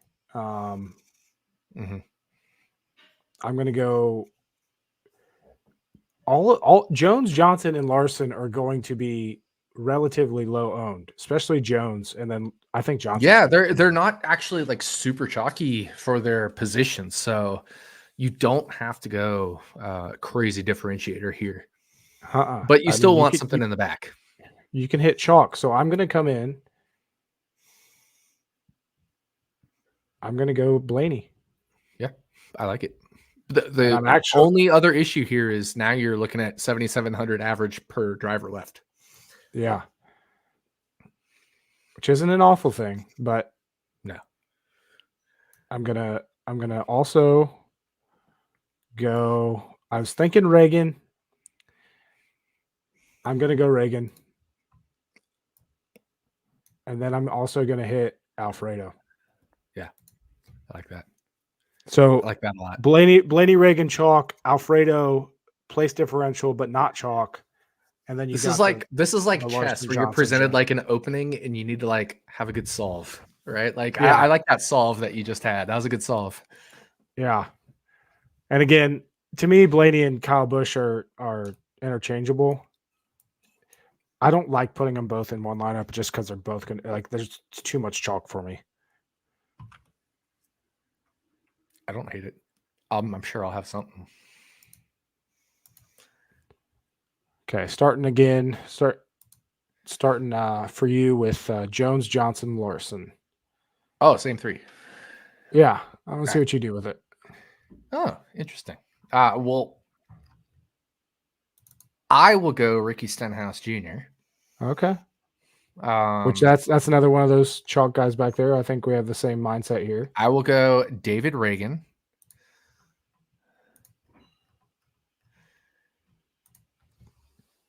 See, like I like this. This is like pretty solid names here, but then we get Reagan and Stenhouse. So I can go almost anywhere with this pick because we're not really like Johnson, Jones, and Larson is already a differentiating lineup. Mm-hmm. So I can go anywhere. I could go Blaney. I could go Kyle Busch. I could go Austin Dillon. I could go all those chalk names. It doesn't matter what I pick here. So for Funzy, oh, Bubba Wallace. You got your two super deep-ish, yeah. Super deep, but then the rest are close, which so this is this is like a lineup where like chaos happens, but it happens to the back of the field other than maybe like, Reagan and Stenhouse has already moved forward. And those things happen. Like you'll get races where 8 of the back 10 drivers or the lesser drivers in the back third of the field get wiped out in one wreck. It's a plausible scenario. Do I love that lineup? No. But given the build we had and given how I wanted to differentiate that build from your build with the same starting 3, that's a route I wanted to take. Mm-hmm. Here's a good start of the lower name drivers. LaJoy, Gilliland, Herbst. Which that's a guy we haven't really talked about is Herbst. Herbst or LaJoy. Really. We did a little bit of LaJoy, but yeah, I like we've overlooked Riley too much, which probably says something about ownership, right? Yep. I hear no love for Herbst. Yeah, I was gonna say we like him, but we are overlooking him. And I will 100% be overweight on Riley Herbst. It's just I'm more excited about Anthony Alfredo and Daniel Hemrick than I am about Riley Herbst, and that's partly a Ford thing, that's partly an ownership thing. So I do like Riley Herbst. I will be overweight on him. I just think I like, from a leverage standpoint, Hemrick and Alfredo even more. But maybe the fact that both of us are doing this means maybe we should like Herbst a little more. It's always a weird theory, with this. So I'll start this one off, and then you'll do one with the same trio. Yeah. All right. So we got a guy starting in the back half of the 30s, and we have two like you see early... Sean's comment. Yeah. Yeah, 15 car has been in each of the Millie lineups. That is a great point. Yeah, the problem is the 15 car ends up costing a lot of people tax dollars. So, there's always that to worry about. But no, I like this build. But it's pretty differentiated, but it also only has one driver in the back half of the 30s. And if I look at history, 2023, there's at least 2. 2022, there was 34th or lower, but we don't have anybody 34th or lower aside from Herbst. 34th or lower in 2021, there was at least 2 in the top 6. Definitely in 2020, 2019, there was 2 that were 34th or lower. 2018, there was 2 that were 34th or lower. 2017, there was 3 that were 34th lower. 2016, there was 2 that were 34th lower. And then, of course, 2015 had 43 cars. But you get the idea. We only have 1 that's 34th or lower. So I'm going to take the driver that's starting 34th. Kyle Busch. We're already kind of differentiated enough, not completely, because we are starting with a pretty chalky build in the back. But that frees me up to pretty much play any other 2 drivers I want. So in this one, I'm going to go Ross Chastain because we haven't yet. This is literally the only reason. And who else are we going to go with here? I'm going to go with a Toyota. And I'm going to go Martin Truex Jr. That's exactly what I was thinking there. I like that build. I love this build. I love this build. This is a It's a million winning build. That is a million winning build. I hope Todd Gilliland gets in the Millie winning lineup. That'd make my day. Me too. So now it's your turn to build off that trio.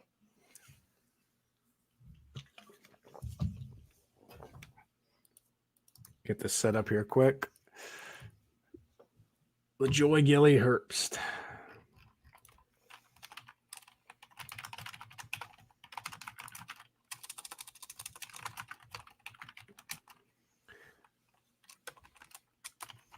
I think I'm gonna do a root for chaos.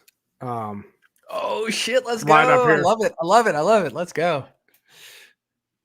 That is a possible scenario. And that's the thing. We have to build for different scenarios, different things. So even though I literally automated 340 lineups with my rules and stuff, I'm still going to go through them to find any bad ones and then build off of scenarios, So there'll be a few bad ones. I try to prune the bad ones on the automated scenario, but you're always going to miss a few. So I'm gonna throw in David Reagan.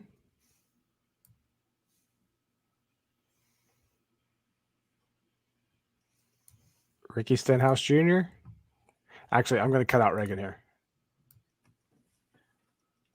And I'm going to go Gregson. Yep. Gregson, Stenhouse. And then Alfredo or Hemrick. Doesn't really matter, honestly. I know it's the same. Make sure I'm not missing anybody here. Don't want to do Austin Dillon. I'm gonna stay away from Blaney and Kyle Busch. So what if you went? This is a suggestion, but you have Stewart Haas Racing Gregson, Stewart Haas Racing Herbst. You could go either Priest or Barry. Give me Barry. Yeah. Just a suggestion. Actually, I'm going to go Priest. I just have this weird feeling about Priest. Like coming back from, obviously we're going to see that wreck replay again and everything else.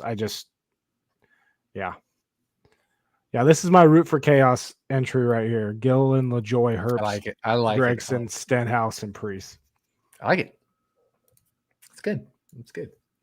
And here's Herbst did finish top 10, 2 or 3 races at Dega and Daytona. Yeah, 100%. I'm definitely not anti-Herbst. I just think I like Alfredo and Hemrick leverage to the field more. But absolutely, totally will be overweight on Herbst as well. The fact that we're doing this exercise is making me want to tweak a few things. Like I've already decided a couple things I'm going to tweak. I'll probably tweak in a little more Herbst for sure. And I think I'm going to potentially tweak in maybe just a touch more Daniel Suarez, and I still like my LaJoy position. I still think he's going to be over. Yeah, Herbst is probably the biggest tweak I'll make going through this exercise. I think of those like mid-teen drivers you mentioned, Suarez got me thinking. I think Ty Gibbs is going to be mine. Oh, I love From Ty Gibbs. this, I don't need to tweak anything on that because I love Ty Gibbs. Like that's my position on Ty Gibbs already is I love him. Now I'm not going crazy. Yeah. Don't get me wrong. I'm not going crazy, but I will not hesitate from playing Ty Gibbs in lineups. Mm-hmm. Yeah. Here's a good question from Sean. What's your dream purchase if you win the Millie? Well, I got move, so probably my house. Won't have to have as much mortgage on it, you know? Yeah. So, like, I don't know, just something like if I wanted to purchase something small that was maybe a dream, I'd probably purchase like a Kyle Kirkwood helmet. Kyle, how much you sell your helmet for? An autograph? I don't even It's know. not. It's not great. Like I'm not a possessions. I'm not a material guy. I really am not. I don't know what it is about me. I've never really been material man. I mean, look at me. I'm wearing an old ass Case Kane shirt. Mm-hmm. I don't know. I think I mean, if I won the million, I'd be in Vegas and we'd be celebrating. Oh, You know, we just 100%, 100% we'd celebrate, but it wouldn't be like high stakes celebration. I might splurge 5 or 10K. Yeah. You know, like it wouldn't be a lot. It'd be a fun week in Vegas for me, but it sure would. Now we have to reverse it. What did Sean purchase? yeah. Because Yeah. Sean What was your if you're purchase? watching, Sean has won the Millionaire Maker over me the year I almost won it. I'm still just gonna play on that because you never actually almost win it. And I was like, as I was winning the Millie Maker, air quote winning, I was actually jokingly tweeting like, "This isn't gonna happen, but it's fun to have the screenshot with 12 to go." And I loved my portfolio. I actually loved even if there was a wreck. I thought my portfolio was really good, and it just so happened the wreck caught all the wrong people for me. So, but no, Sean's an amazing DFS player, amazing bettor, and great person to boot. To boot. You sounded Canadian there. A boot. A boot? No, that's just how you say boot, right? Yep. All right. Here's a good. We'll wait for Sean to get back to us. But Matt threw 4 darts with his eyes closed, hit 19, 17, 3 and 1. So we got Truex, Busher. Was that starting position or? He's going drivers. So Truex, Busher, Dylan, well, because there's some drivers that don't even fit on a dartboard. True. Same starting position though. Well, yeah, that's true. There's only 20. Truex, Busher, Dylan, Chastain.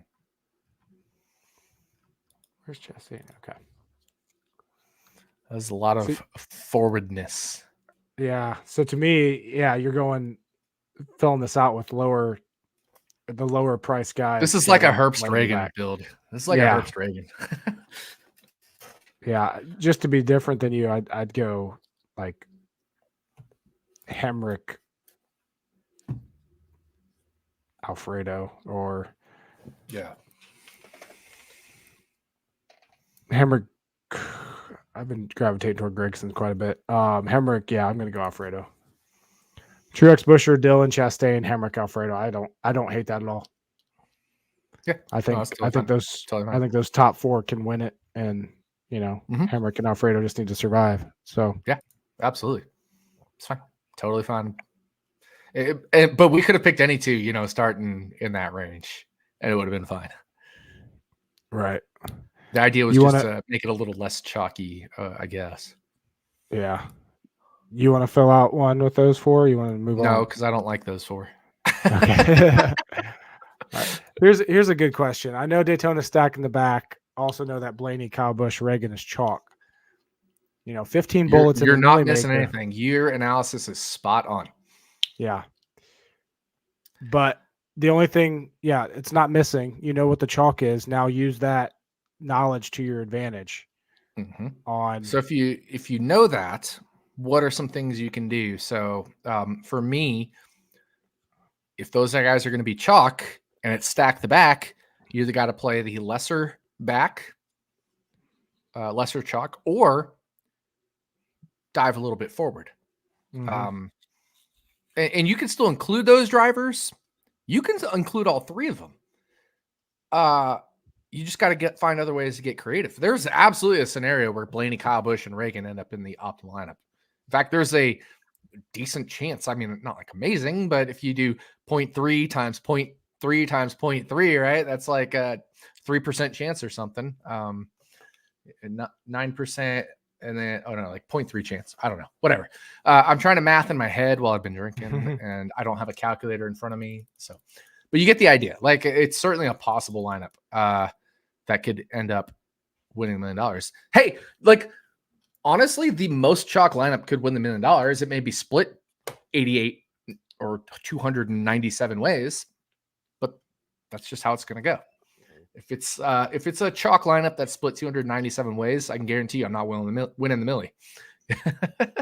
It's not going to happen for me. And that's okay. But that's why we want to avoid the chalk. So I like your thought process. I think, it's stack the back. Those guys are going to be chalk. So it's okay to incorporate some of the chalk. Just find other ways to build with and around that. And to your point around stack the back, you also know that means the back is going to be a little higher owned as well. But I don't think they'll be high owned enough, right? We've talked about Riley Herbst. We don't think it'll be high owned enough. Anthony Alfredo, we don't think it'll be high owned enough. Josh Berry, we don't think it'll be high owned enough. Todd Gilliland, I could repeat myself. You know what I mean? So these guys, while they are going to be higher owned than the equivalent drivers starting 10, we talked about this as well. The John Hunter Nemecheks, the Zane Smiths, the Carson Hosevars, they're still not going to be enough. So, yeah. I don't know. I guess that the question was you missing something? No, you're spot on. Your analysis is perfect. Yep. Now it just comes down to how you leverage that information and what you do with it. And then how the race plays out. Hey, Sean got back to us.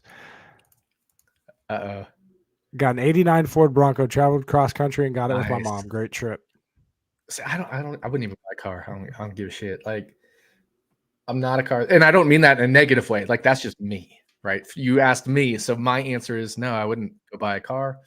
I'd probably just buy a house and pay as much of the mortgage as I probably could while still having some to spend on, some funsy stuff. But I'm also really boring. Like, I'm really boring. I'm a boring person. Until you get a math PhD. Until you get me going out on the town, on the strip with Jordan. Fun nights. Even then, I'm still boring. We just sit there and hit the slot machine button. The most minus EV thing you could do on the strip. Almost. Not quite. Slam beers. Up there. Yeah, slamming beers is less minus EV than just hitting the slot button repeatedly, at least. Right. No, I do enjoy a good slots session, but very few and far in between. A couple times a year. I used to be Vegas. A big slot guy. I'm not anymore. But I enjoy the different kinds of slots. I enjoy the and me, I do it with my girlfriend, right? So I love doing that with her because we get to hang out and bond and laugh about the game and lose money that way. But at least it's like an entertainment value thing, not a. Yeah. I 100% know it's like the most minus EV thing you could do. If I'm gonna play a casino game that's minus EV, I'm just gonna play craps. That's me. One of my friends, Steven, he just learned craps on his last trip to Vegas. He's like, once you learn it, it's so much fun. I'm like, you're gonna have to like break it down for me because Nick's tried to teach the best game. I love 5 times. I could play craps for 12 hours a day. Yeah. You literally tried to teach me 5 times, and I think every single time I've gotten too drunk and just nothing made sense. Yeah, I love this. Let's work in a chalk line with Blaney, Bush, and Stenhouse. Super chalk. What are you doing here to? I mean, obviously you want to differentiate yourself. You threw in Reagan too. It was another comment that after it said and Reagan. Yeah. Oh, nice. Well, first of all, you're probably splitting $1 million with somebody else on this, probably. But if you want to differentiate it, to me, honestly, the place to go. We talked about that Keselowski, Byron, Larson, Buescher range, but who is starting right in front of those four? Ty Gibbs. Ty Gibbs.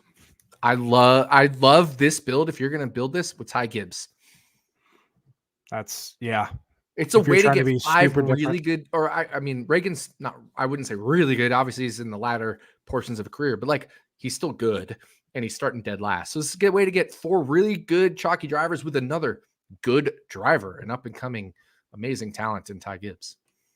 And then the last pick, you can almost go anywhere. Would avoid a little bit of chalkiness, obviously. Like I wouldn't go Bubba Wallace. I wouldn't go Martin Truex Jr. Yeah, that's exactly what I was just about to say too. And I wouldn't even go Austin Dillon. No. But I think you could. Someone like a Ryan Preece kind of sticks out to me there. Yeah, this is actually where I do like Preece. Yeah. So you throw in like Preece a lot. You have the place differential, and even Allmendinger. If you wanted to go Allmendinger, yeah, one of those two. Here's a comment. What about Ross? Or a Kaz Grala? What if this is the Kaz Grala lineup? Ooh. If you want to differentiate, this might be the Kaz Grala lineup. So you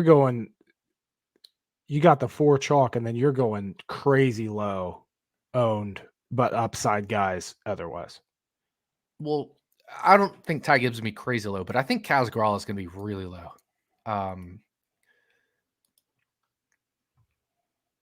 I think he's going to be less than 10% owned. Mm-hmm. And I think Gibbs is too. I agree with that. I think he'll be right around 10%, but Kaz Grala, I have much lower than 10%. I have him at 7%, give or take a little bit, whatever it's rounded to. I have Kaz Grala at 7.3. And that's just, even if he's 9.3, I think that's too low for a guy starting 26th in essentially a Penske car. We forget about that, right? Like, it's essentially a Penske car. And Kaz Grala has already finished top 10 twice in the Cup Series in 7 starts. One of those being a super speedway.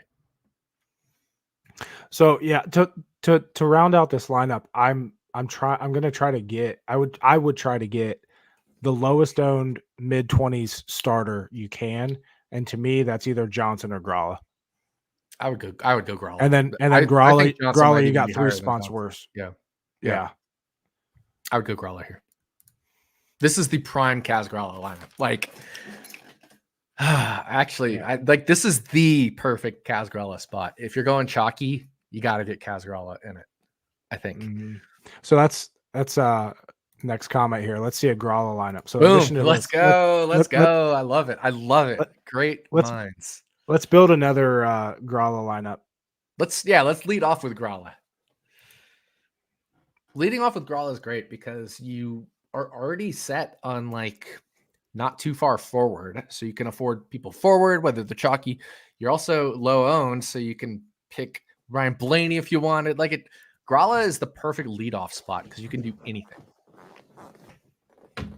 That said, he's only the perfect leadoff spot around 10% of the time.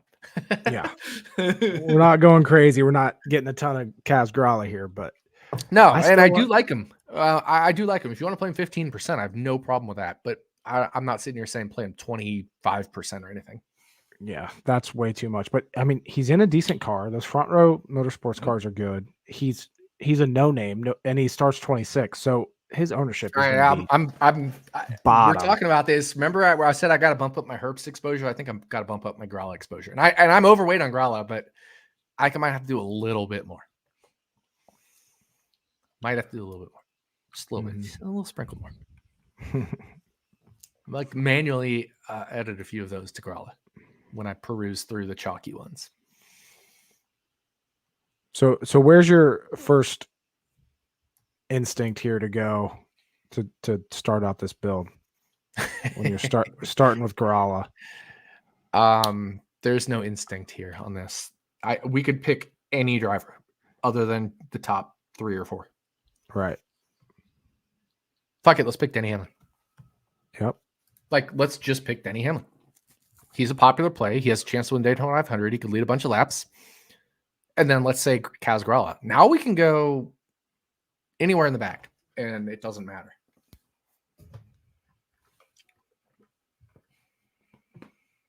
Let's go Stenhouse. Mm-hmm.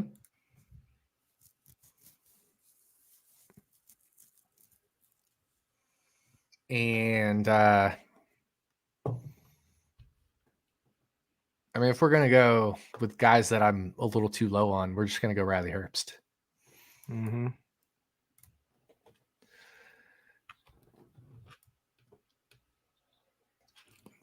So now we got our 2 34th or worse. We could have more than that. I'm just saying we have at least 2 now. Mm-hmm.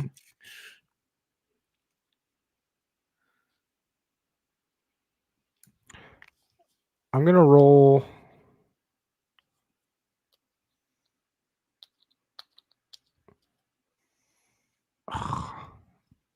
I'm thinking Keselowski, but I'm gonna go Chastain. The only thing I like, obviously, you can have Keselowski. Obviously, you can. But Keselowski and Hamlin are those guys that like to lead laps. And if one's leading laps, the other isn't. Yeah, there isn't. Yeah. So combining them isn't.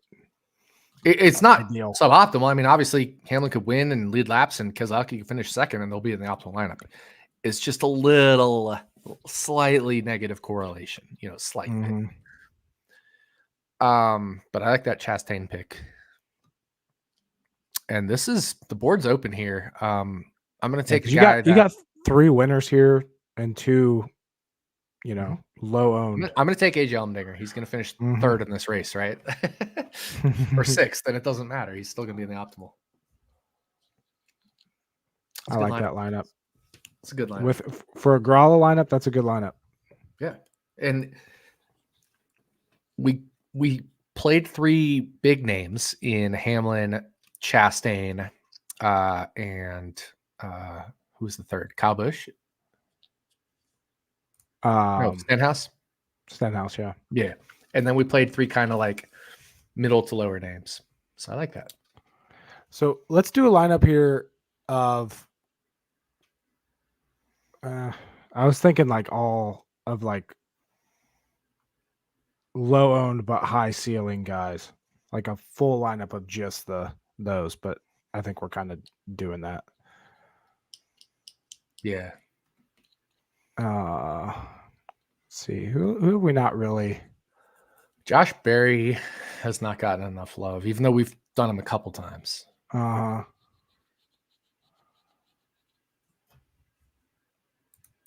Whether it's Gregson or Hemrick, those are always 2 good options. I like Gregson a lot, and Hemrick. I like them both.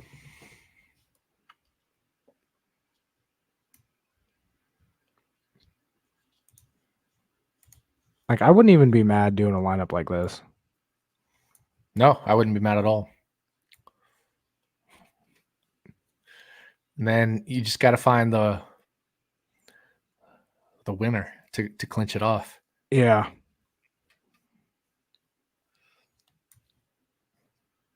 Like, who's going to win this race? That also is not too chalky. Kyle Busch. Yeah, but everybody's going to play that lineup. I mean, that's 6 drivers starting in the 30s. I know. Who's going to win this race? Like, this would be the perfect lineup for Jimmy Johnson. Jimmy Johnson ain't going to win this race, though. He could.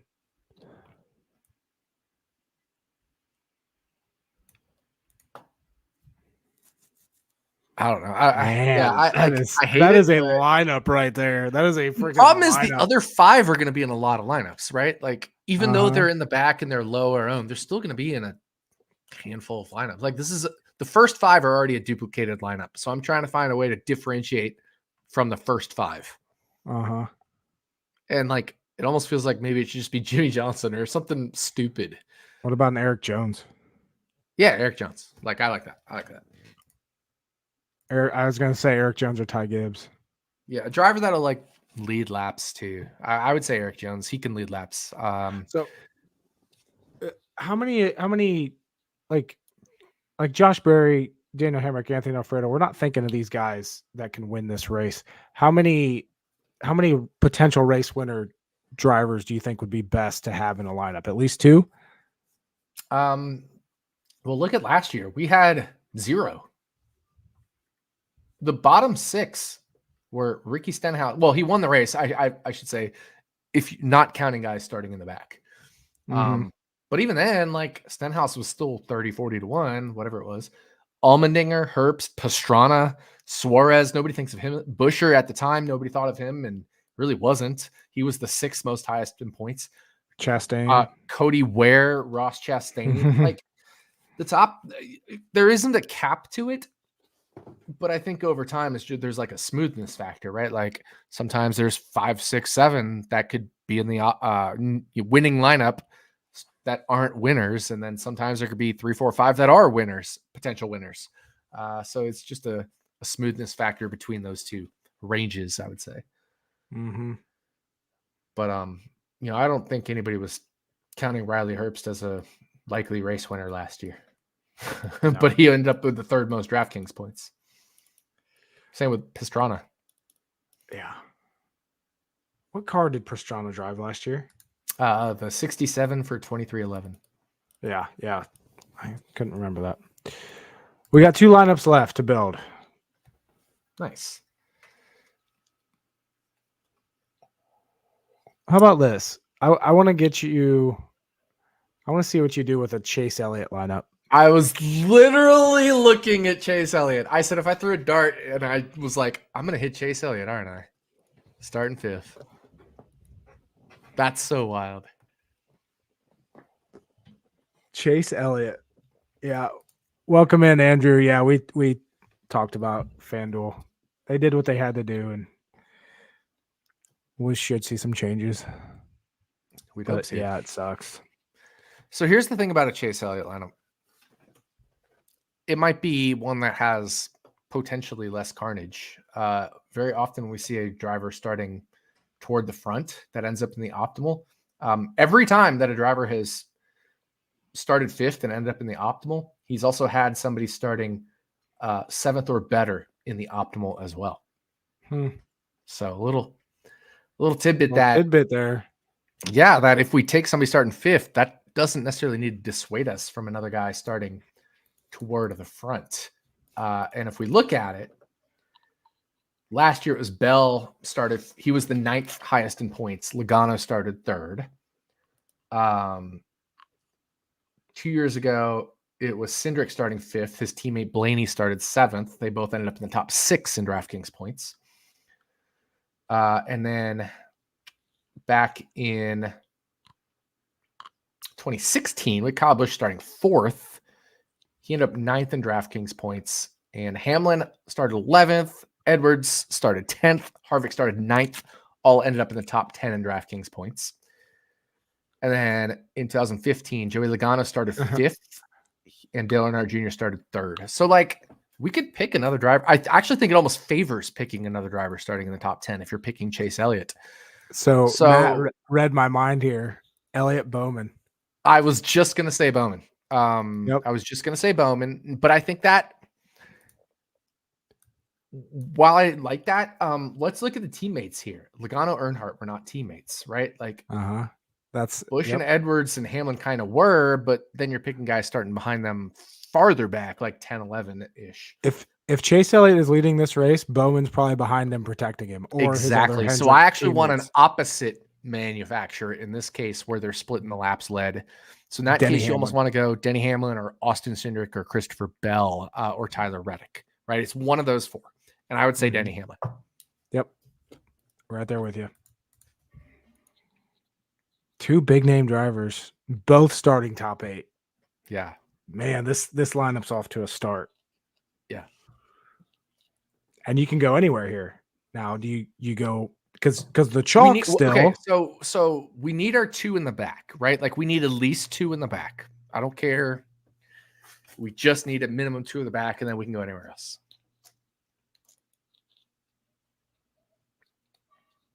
You pick one, I pick one. I feel like this is gonna sound dumb, but I feel like if we're picking somebody from the back, if this race is less hectic, we probably want to pick the better drivers. Yep. But I don't want to pick Blaney. I don't think I want to pick Kyle Busch. So I think I'm going to do either a Ricky Stenhouse or Austin Dillon. So I'm going to go Austin Dillon. Interesting. Because to me, a less hectic race, I'd rather go Stenhouse because he's more aggressive to get to That's the front. true. That's true And too. Austin Dillon's Let's one of go those Stenhouse. that just Austin Plus Dillon's one of Stenhouse those is that a couple of spots further back. So yeah. Yeah. So let's go Stenhouse. I agree Austin with Dillon gets up there on the carnage. He survives it, and then he gets there that. at the end. That's fair. That's fair. I like that. Um, Really good analysis. Another guy that if he can stay out of trouble, I like him. I like how he races at these tracks. You mentioned him in your article. When he does not wreck, his average finish at super speedways is 10.0. Gilligang, Todd Gilliland starting 31st. Well, and that brings me into another guy who doesn't necessarily need Rex to run well. And I feel like David Reagan is one that does. So I'm not going David Reagan. But I'm going to go a little further forward here and take AJ Allmendinger. He doesn't need Rex to have a strong showing. We saw it in the like duel. that a lot. He moved forward. I He like moved that forward a in his lot. duel. It didn't work out, but he moved forward. I like that a lot.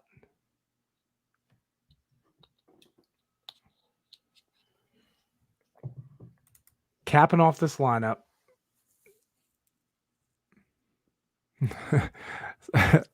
Connor, Harrison Burton maybe looked decently strong. Only downside is he's Harrison Burton. I was going to say another one that actually, even if we don't want to go Allmendinger, we could go LaJoy because he's good at these races. If he doesn't get caught up, he can literally just run up front on merit. You know what I mean?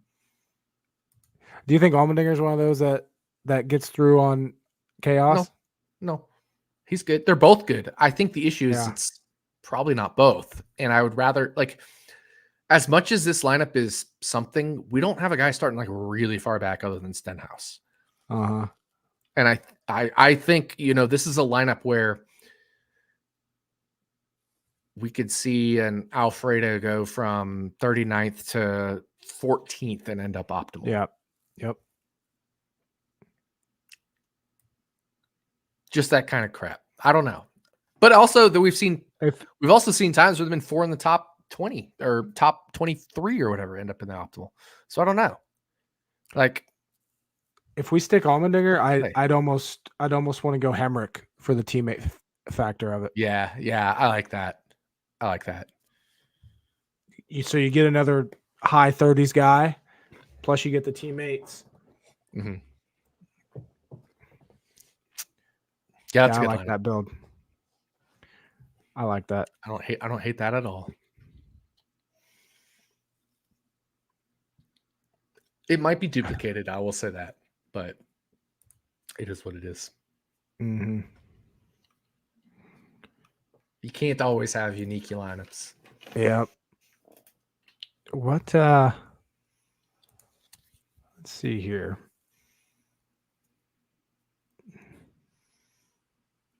Since we didn't go Bowman, let's do a Bowman lineup. Yeah, we should do a Bowman lineup. Starting 7th. Again, I don't really like any of these top 7 starters. Probably. Funny thing is, I don't really think of Bowman as a dominator, so he'd need to actually not. win. He would need to win the Daytona 500, or come close to top winning 3. it. Yeah, at worst. So that's kind of where we need to lead off with this narrative: is somebody else could still dominate this and end up in the optimal. So that doesn't reject us from taking again a Denny Hamlin who could dominate and finish 3rd or whatever. You know what I mean? So it leaves the door wide open again. Bowman finished top 6 in both Daytona races last year. Mm-hmm. But what didn't really lead a lot. No, 12 laps from the pole. Mm-hmm. So yeah, we'll do a Bowman lineup, but we really want somebody that Well, honestly, it doesn't matter if Bowman leads the last lap. Yeah, it doesn't really matter. We could pick anything from this, Jordan.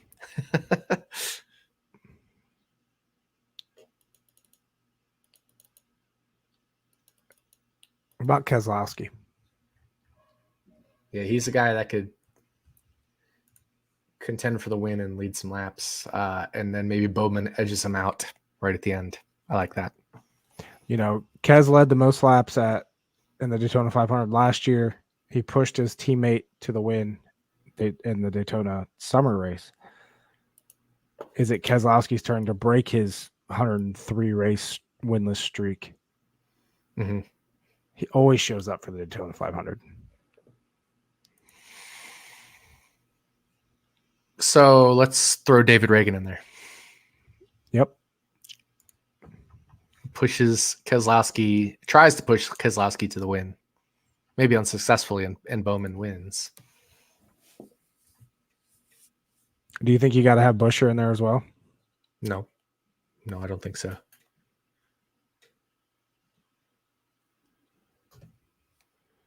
We definitely need some 30s starter. So this is very chalky again. So this is like a Kyle Busch spot. Like Kyle Busch is, if he's not wrecked, he's contending, you know, at these super speedway races. It's a very Kyle Busch spot. Throw Kyle Busch in there. We're really chalky. I'm just here's a good comment. Larson, good pusher for Bowman. That actually makes a lot more sense. Yeah,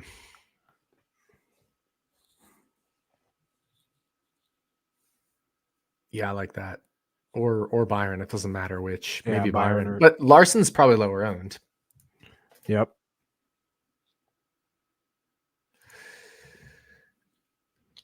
Then we need to find something off the wall here. Like, this is one of those, okay, we've got two guys from the back. We actually have our 234ths or lower.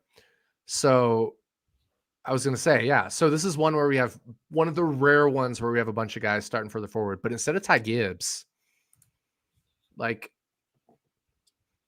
is this Chase Briscoe? Is this Jimmy Johnson? Chase Briscoe. Is this, yeah. Is it Jimmy Johnson? Is it Chase Briscoe? Is it Zane Smith? Is it one of those, something to just like Daniel Suarez. Not have a goddamn chalk ass lineup. Yeah. Because this is a pretty chalk ass lineup, other than maybe Bowman.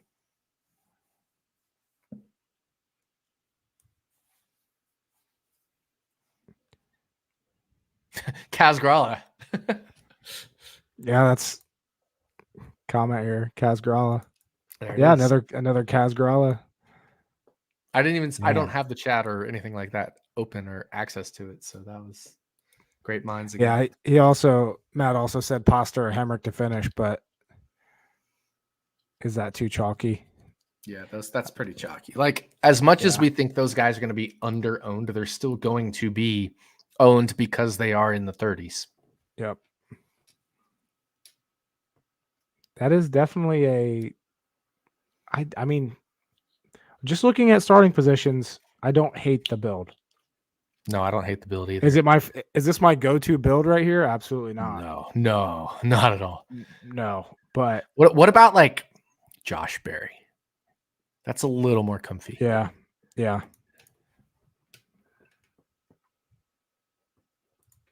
Or even Priest there if you wanted to get a little bit forward. Well, I just want the place differential, I think. Uh-huh. Like, I don't, at this point, the ownership is what it is. I just think 4 extra spots or 6 extra spots is 6 extra spots. Mm-hmm. Yeah, I like that. It's fun. It's a good one. Yeah. Might be a winner. Whew. That fills all those 20. Anybody else got any questions or anything? I've been going for over 2 hours, man. And like, yeah, dude. Matt was like, "This is fun stuff. I could do this all day, every day." We just sat here for 2 hours and did the same thing. Like, that's. And I'm already ready to change. I'm already ready to change a couple exposures. I'm going to bump up probably Riley Herbst, probably Kaz Grala. Maybe a little bit of Josh Berry.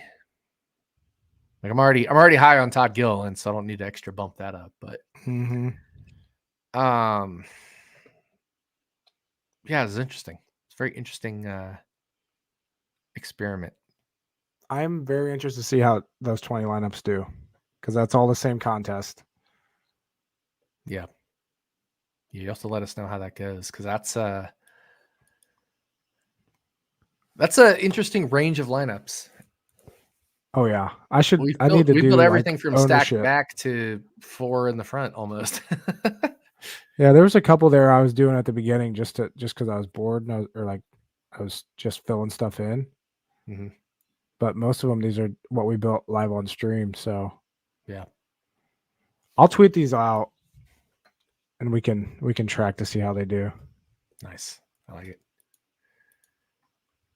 And yeah, they're all the little $1 contests. But yeah, that's got me excited again to build a shit ton of lineups. Even though I think the mini max is already full. I don't like that. I don't think I entered the mini max at all. Maybe I did. I don't remember. I just drove over to Arizona and just hit enter on whatever cash I had in my DraftKings account, starting with the Millionaire Maker max. But yeah, a lot of these outside of the Millionaire Maker and the $500 contest, everything else is filling so quick on DraftKings. Mm-hmm. I mean, because they it actually makes sense that the Millionaire Maker's not, because the structure's fucking terrible. Like, oh yeah, you know, I'm already planning on losing $2,000 or so, give or take, on the Millionaire Maker. That's just like already budgeted in. if I lose less than like $1,000, it's considered a win. People have to hear that and think like we're fucking insane. Like we're walking into this stuff like, yeah, the chances of me losing several $1,000s tomorrow is likely. But that's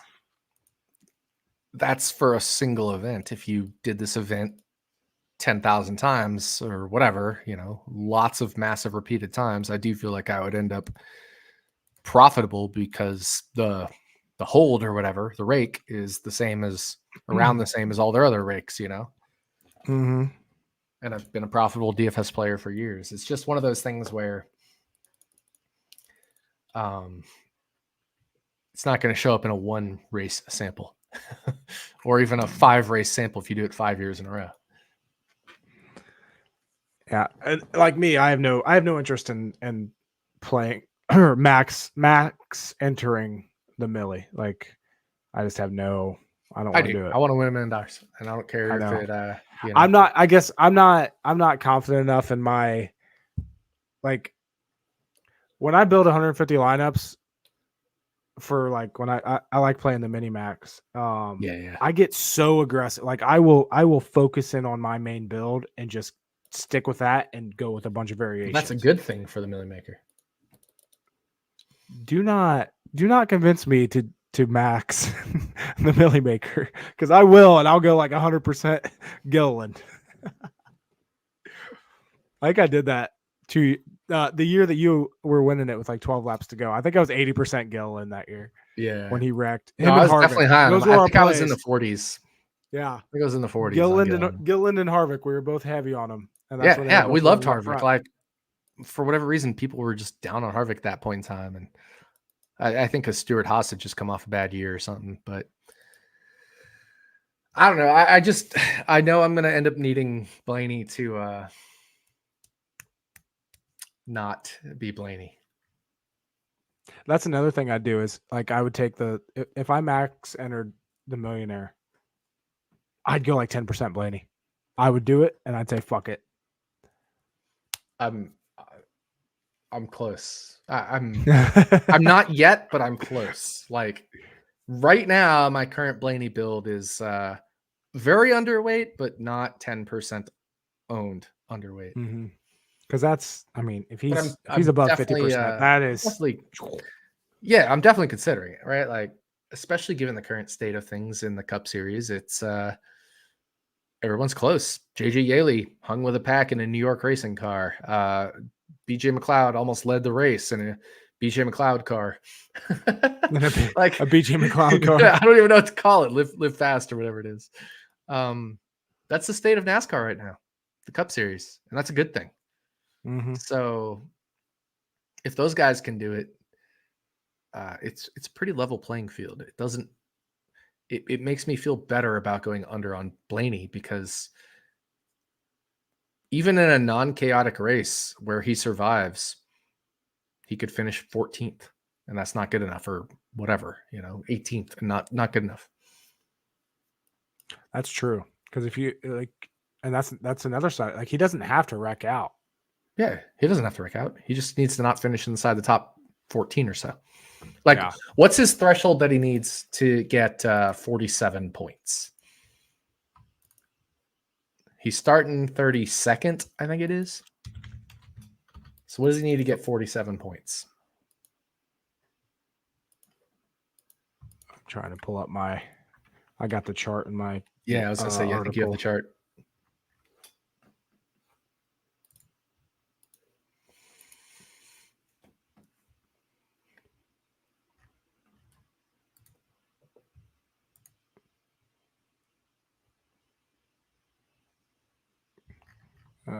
Okay, 32nd.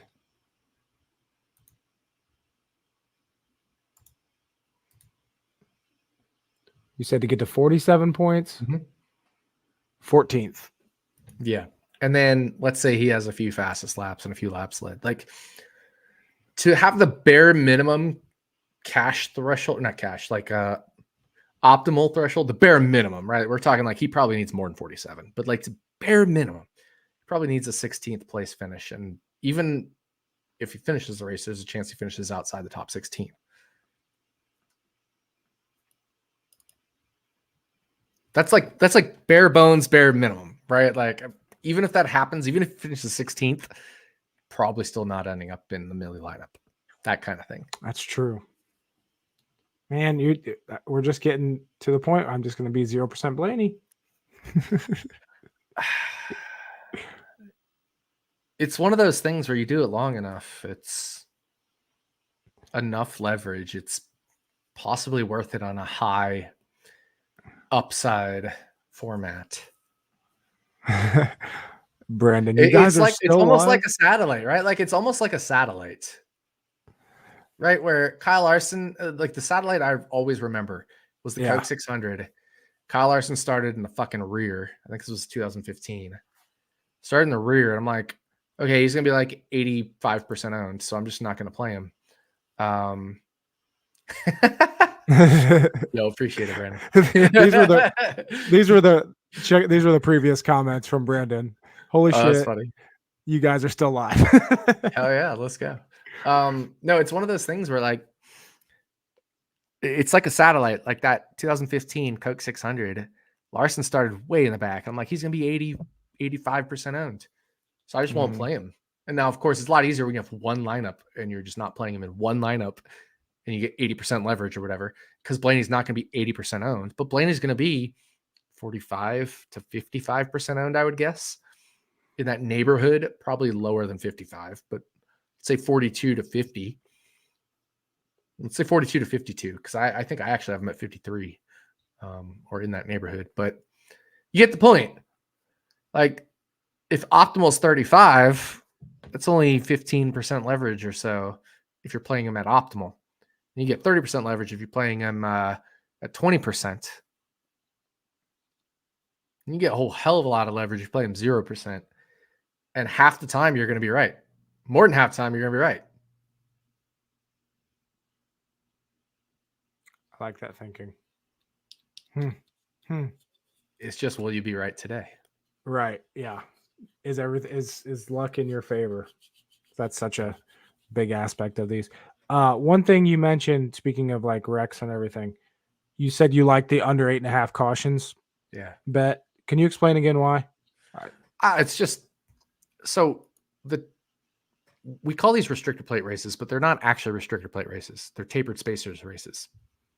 Because NASCAR eliminated the restrictor plate after the 2019 Daytona 500. So they did the 2019 Daytona 500 with a restrictor plate, but then they moved to the tapered spacer the rest of the year for super speedway races and did some, aero changes to the bodies and stuff to create more drag. Remember they had the air ducts and all that shit. Nice Golden Knights shirt, by the way. But since they did away with the restrictor plates and went to the tapered spacer, the number of cautions has always stayed under 8.5. Other than 1 year where there was exactly 9 cautions, but one of those cautions was for weather. So removing the weather caution, because we're not going to have weather tomorrow, there's always been 8 cautions or fewer. And that line is on Superbook at even money at 8.5. Under 8.5. Under 8.5. Yep. So I made sure to bet that pretty heftily as a slight hedge. It's not really a hedge. It's just a plus EV bet. I could still win the milli even if there are less than 8 cautions, right? Like, obviously look at last year when 31st, 29th, 38th, 40th, 24th starting positions were in the optimal lineup.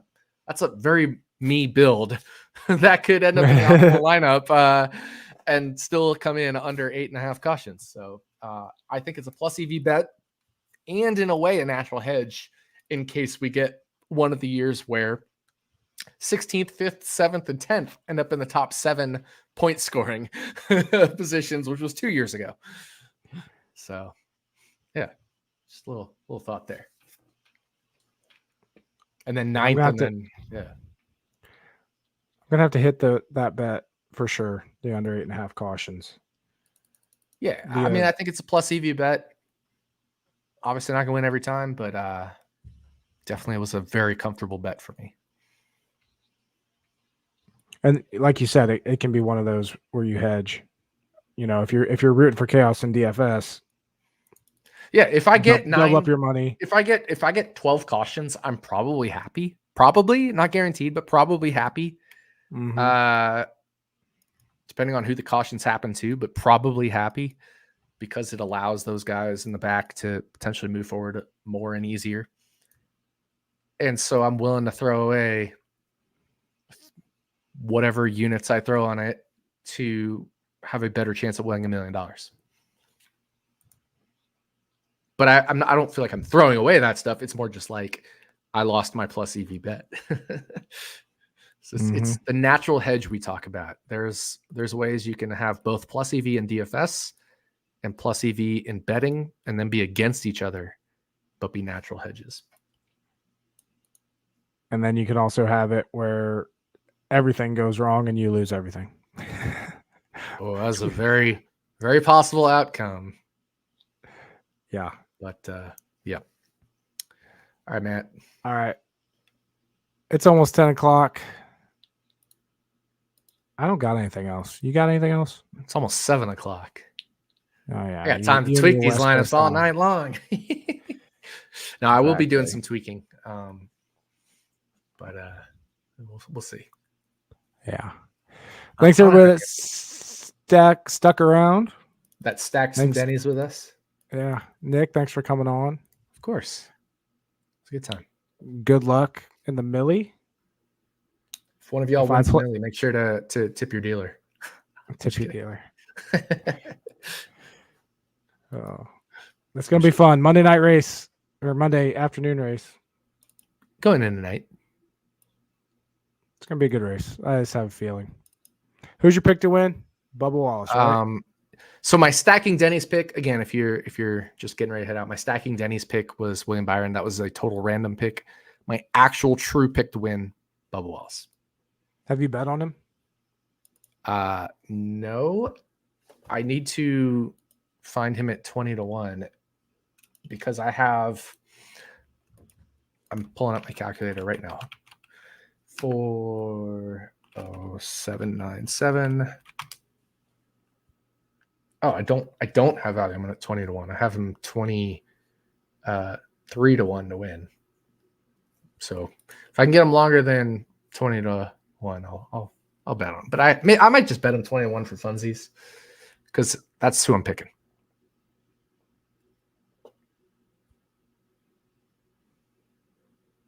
Yeah, I'm on. I don't have Bubba, but I let me check who my outrights are.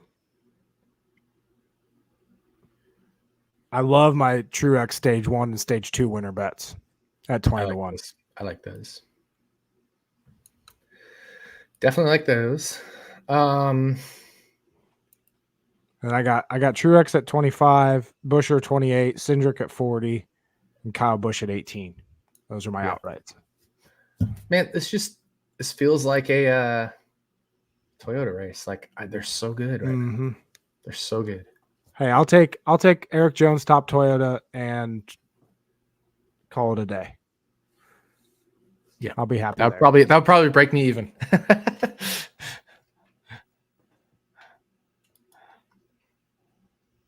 But so who's your pick to win? My pick to win is. Did I go Chastain on Stacking Denny's? I think I did. I think you did. Something about. I'm sticking with Chastain. Screw it. Brandon, I always have ads on this page. Do I? I'm like, look now. Do I have ads on that page?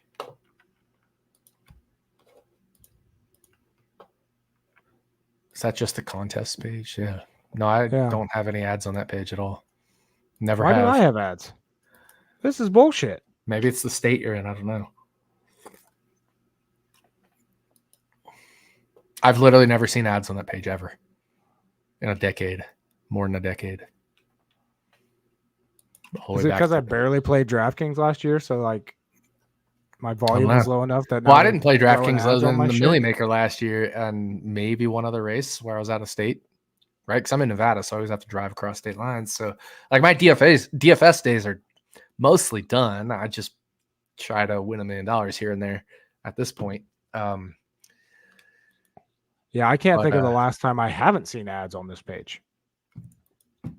No, I've literally never seen ads in more than a decade, right? Because I started with college basketball in late 2013, 14, and this was still the same landing page at that time.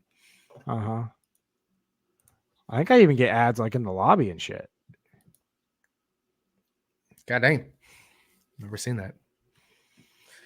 I always get like I said, I started with NCAA hoops DFS on DraftKings. What came over from Draft Street when DraftKings bought them, but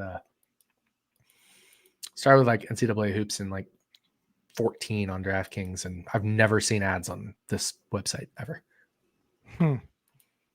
Maybe it is the state I'm in. I don't know. Now I'm freaking curious what the hell's going on. I get my Facebook has like your memories or event, whatever it is, your history. Yeah. This time of year, we're like middle of college basketball season. Back when I would post all my DFS wins on my Facebook, I'm getting like a decade old. Like 10 years ago, you won $8,000 on whatever, and it was back when I was entering like $3 contest and then winning $8,000. It was nice. Those are always fun memories to pop back up. Yeah. Yeah, that's weird.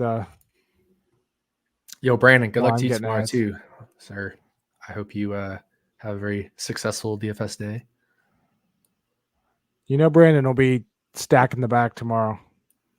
We're all stacking the back. Yep. That's how you gotta do.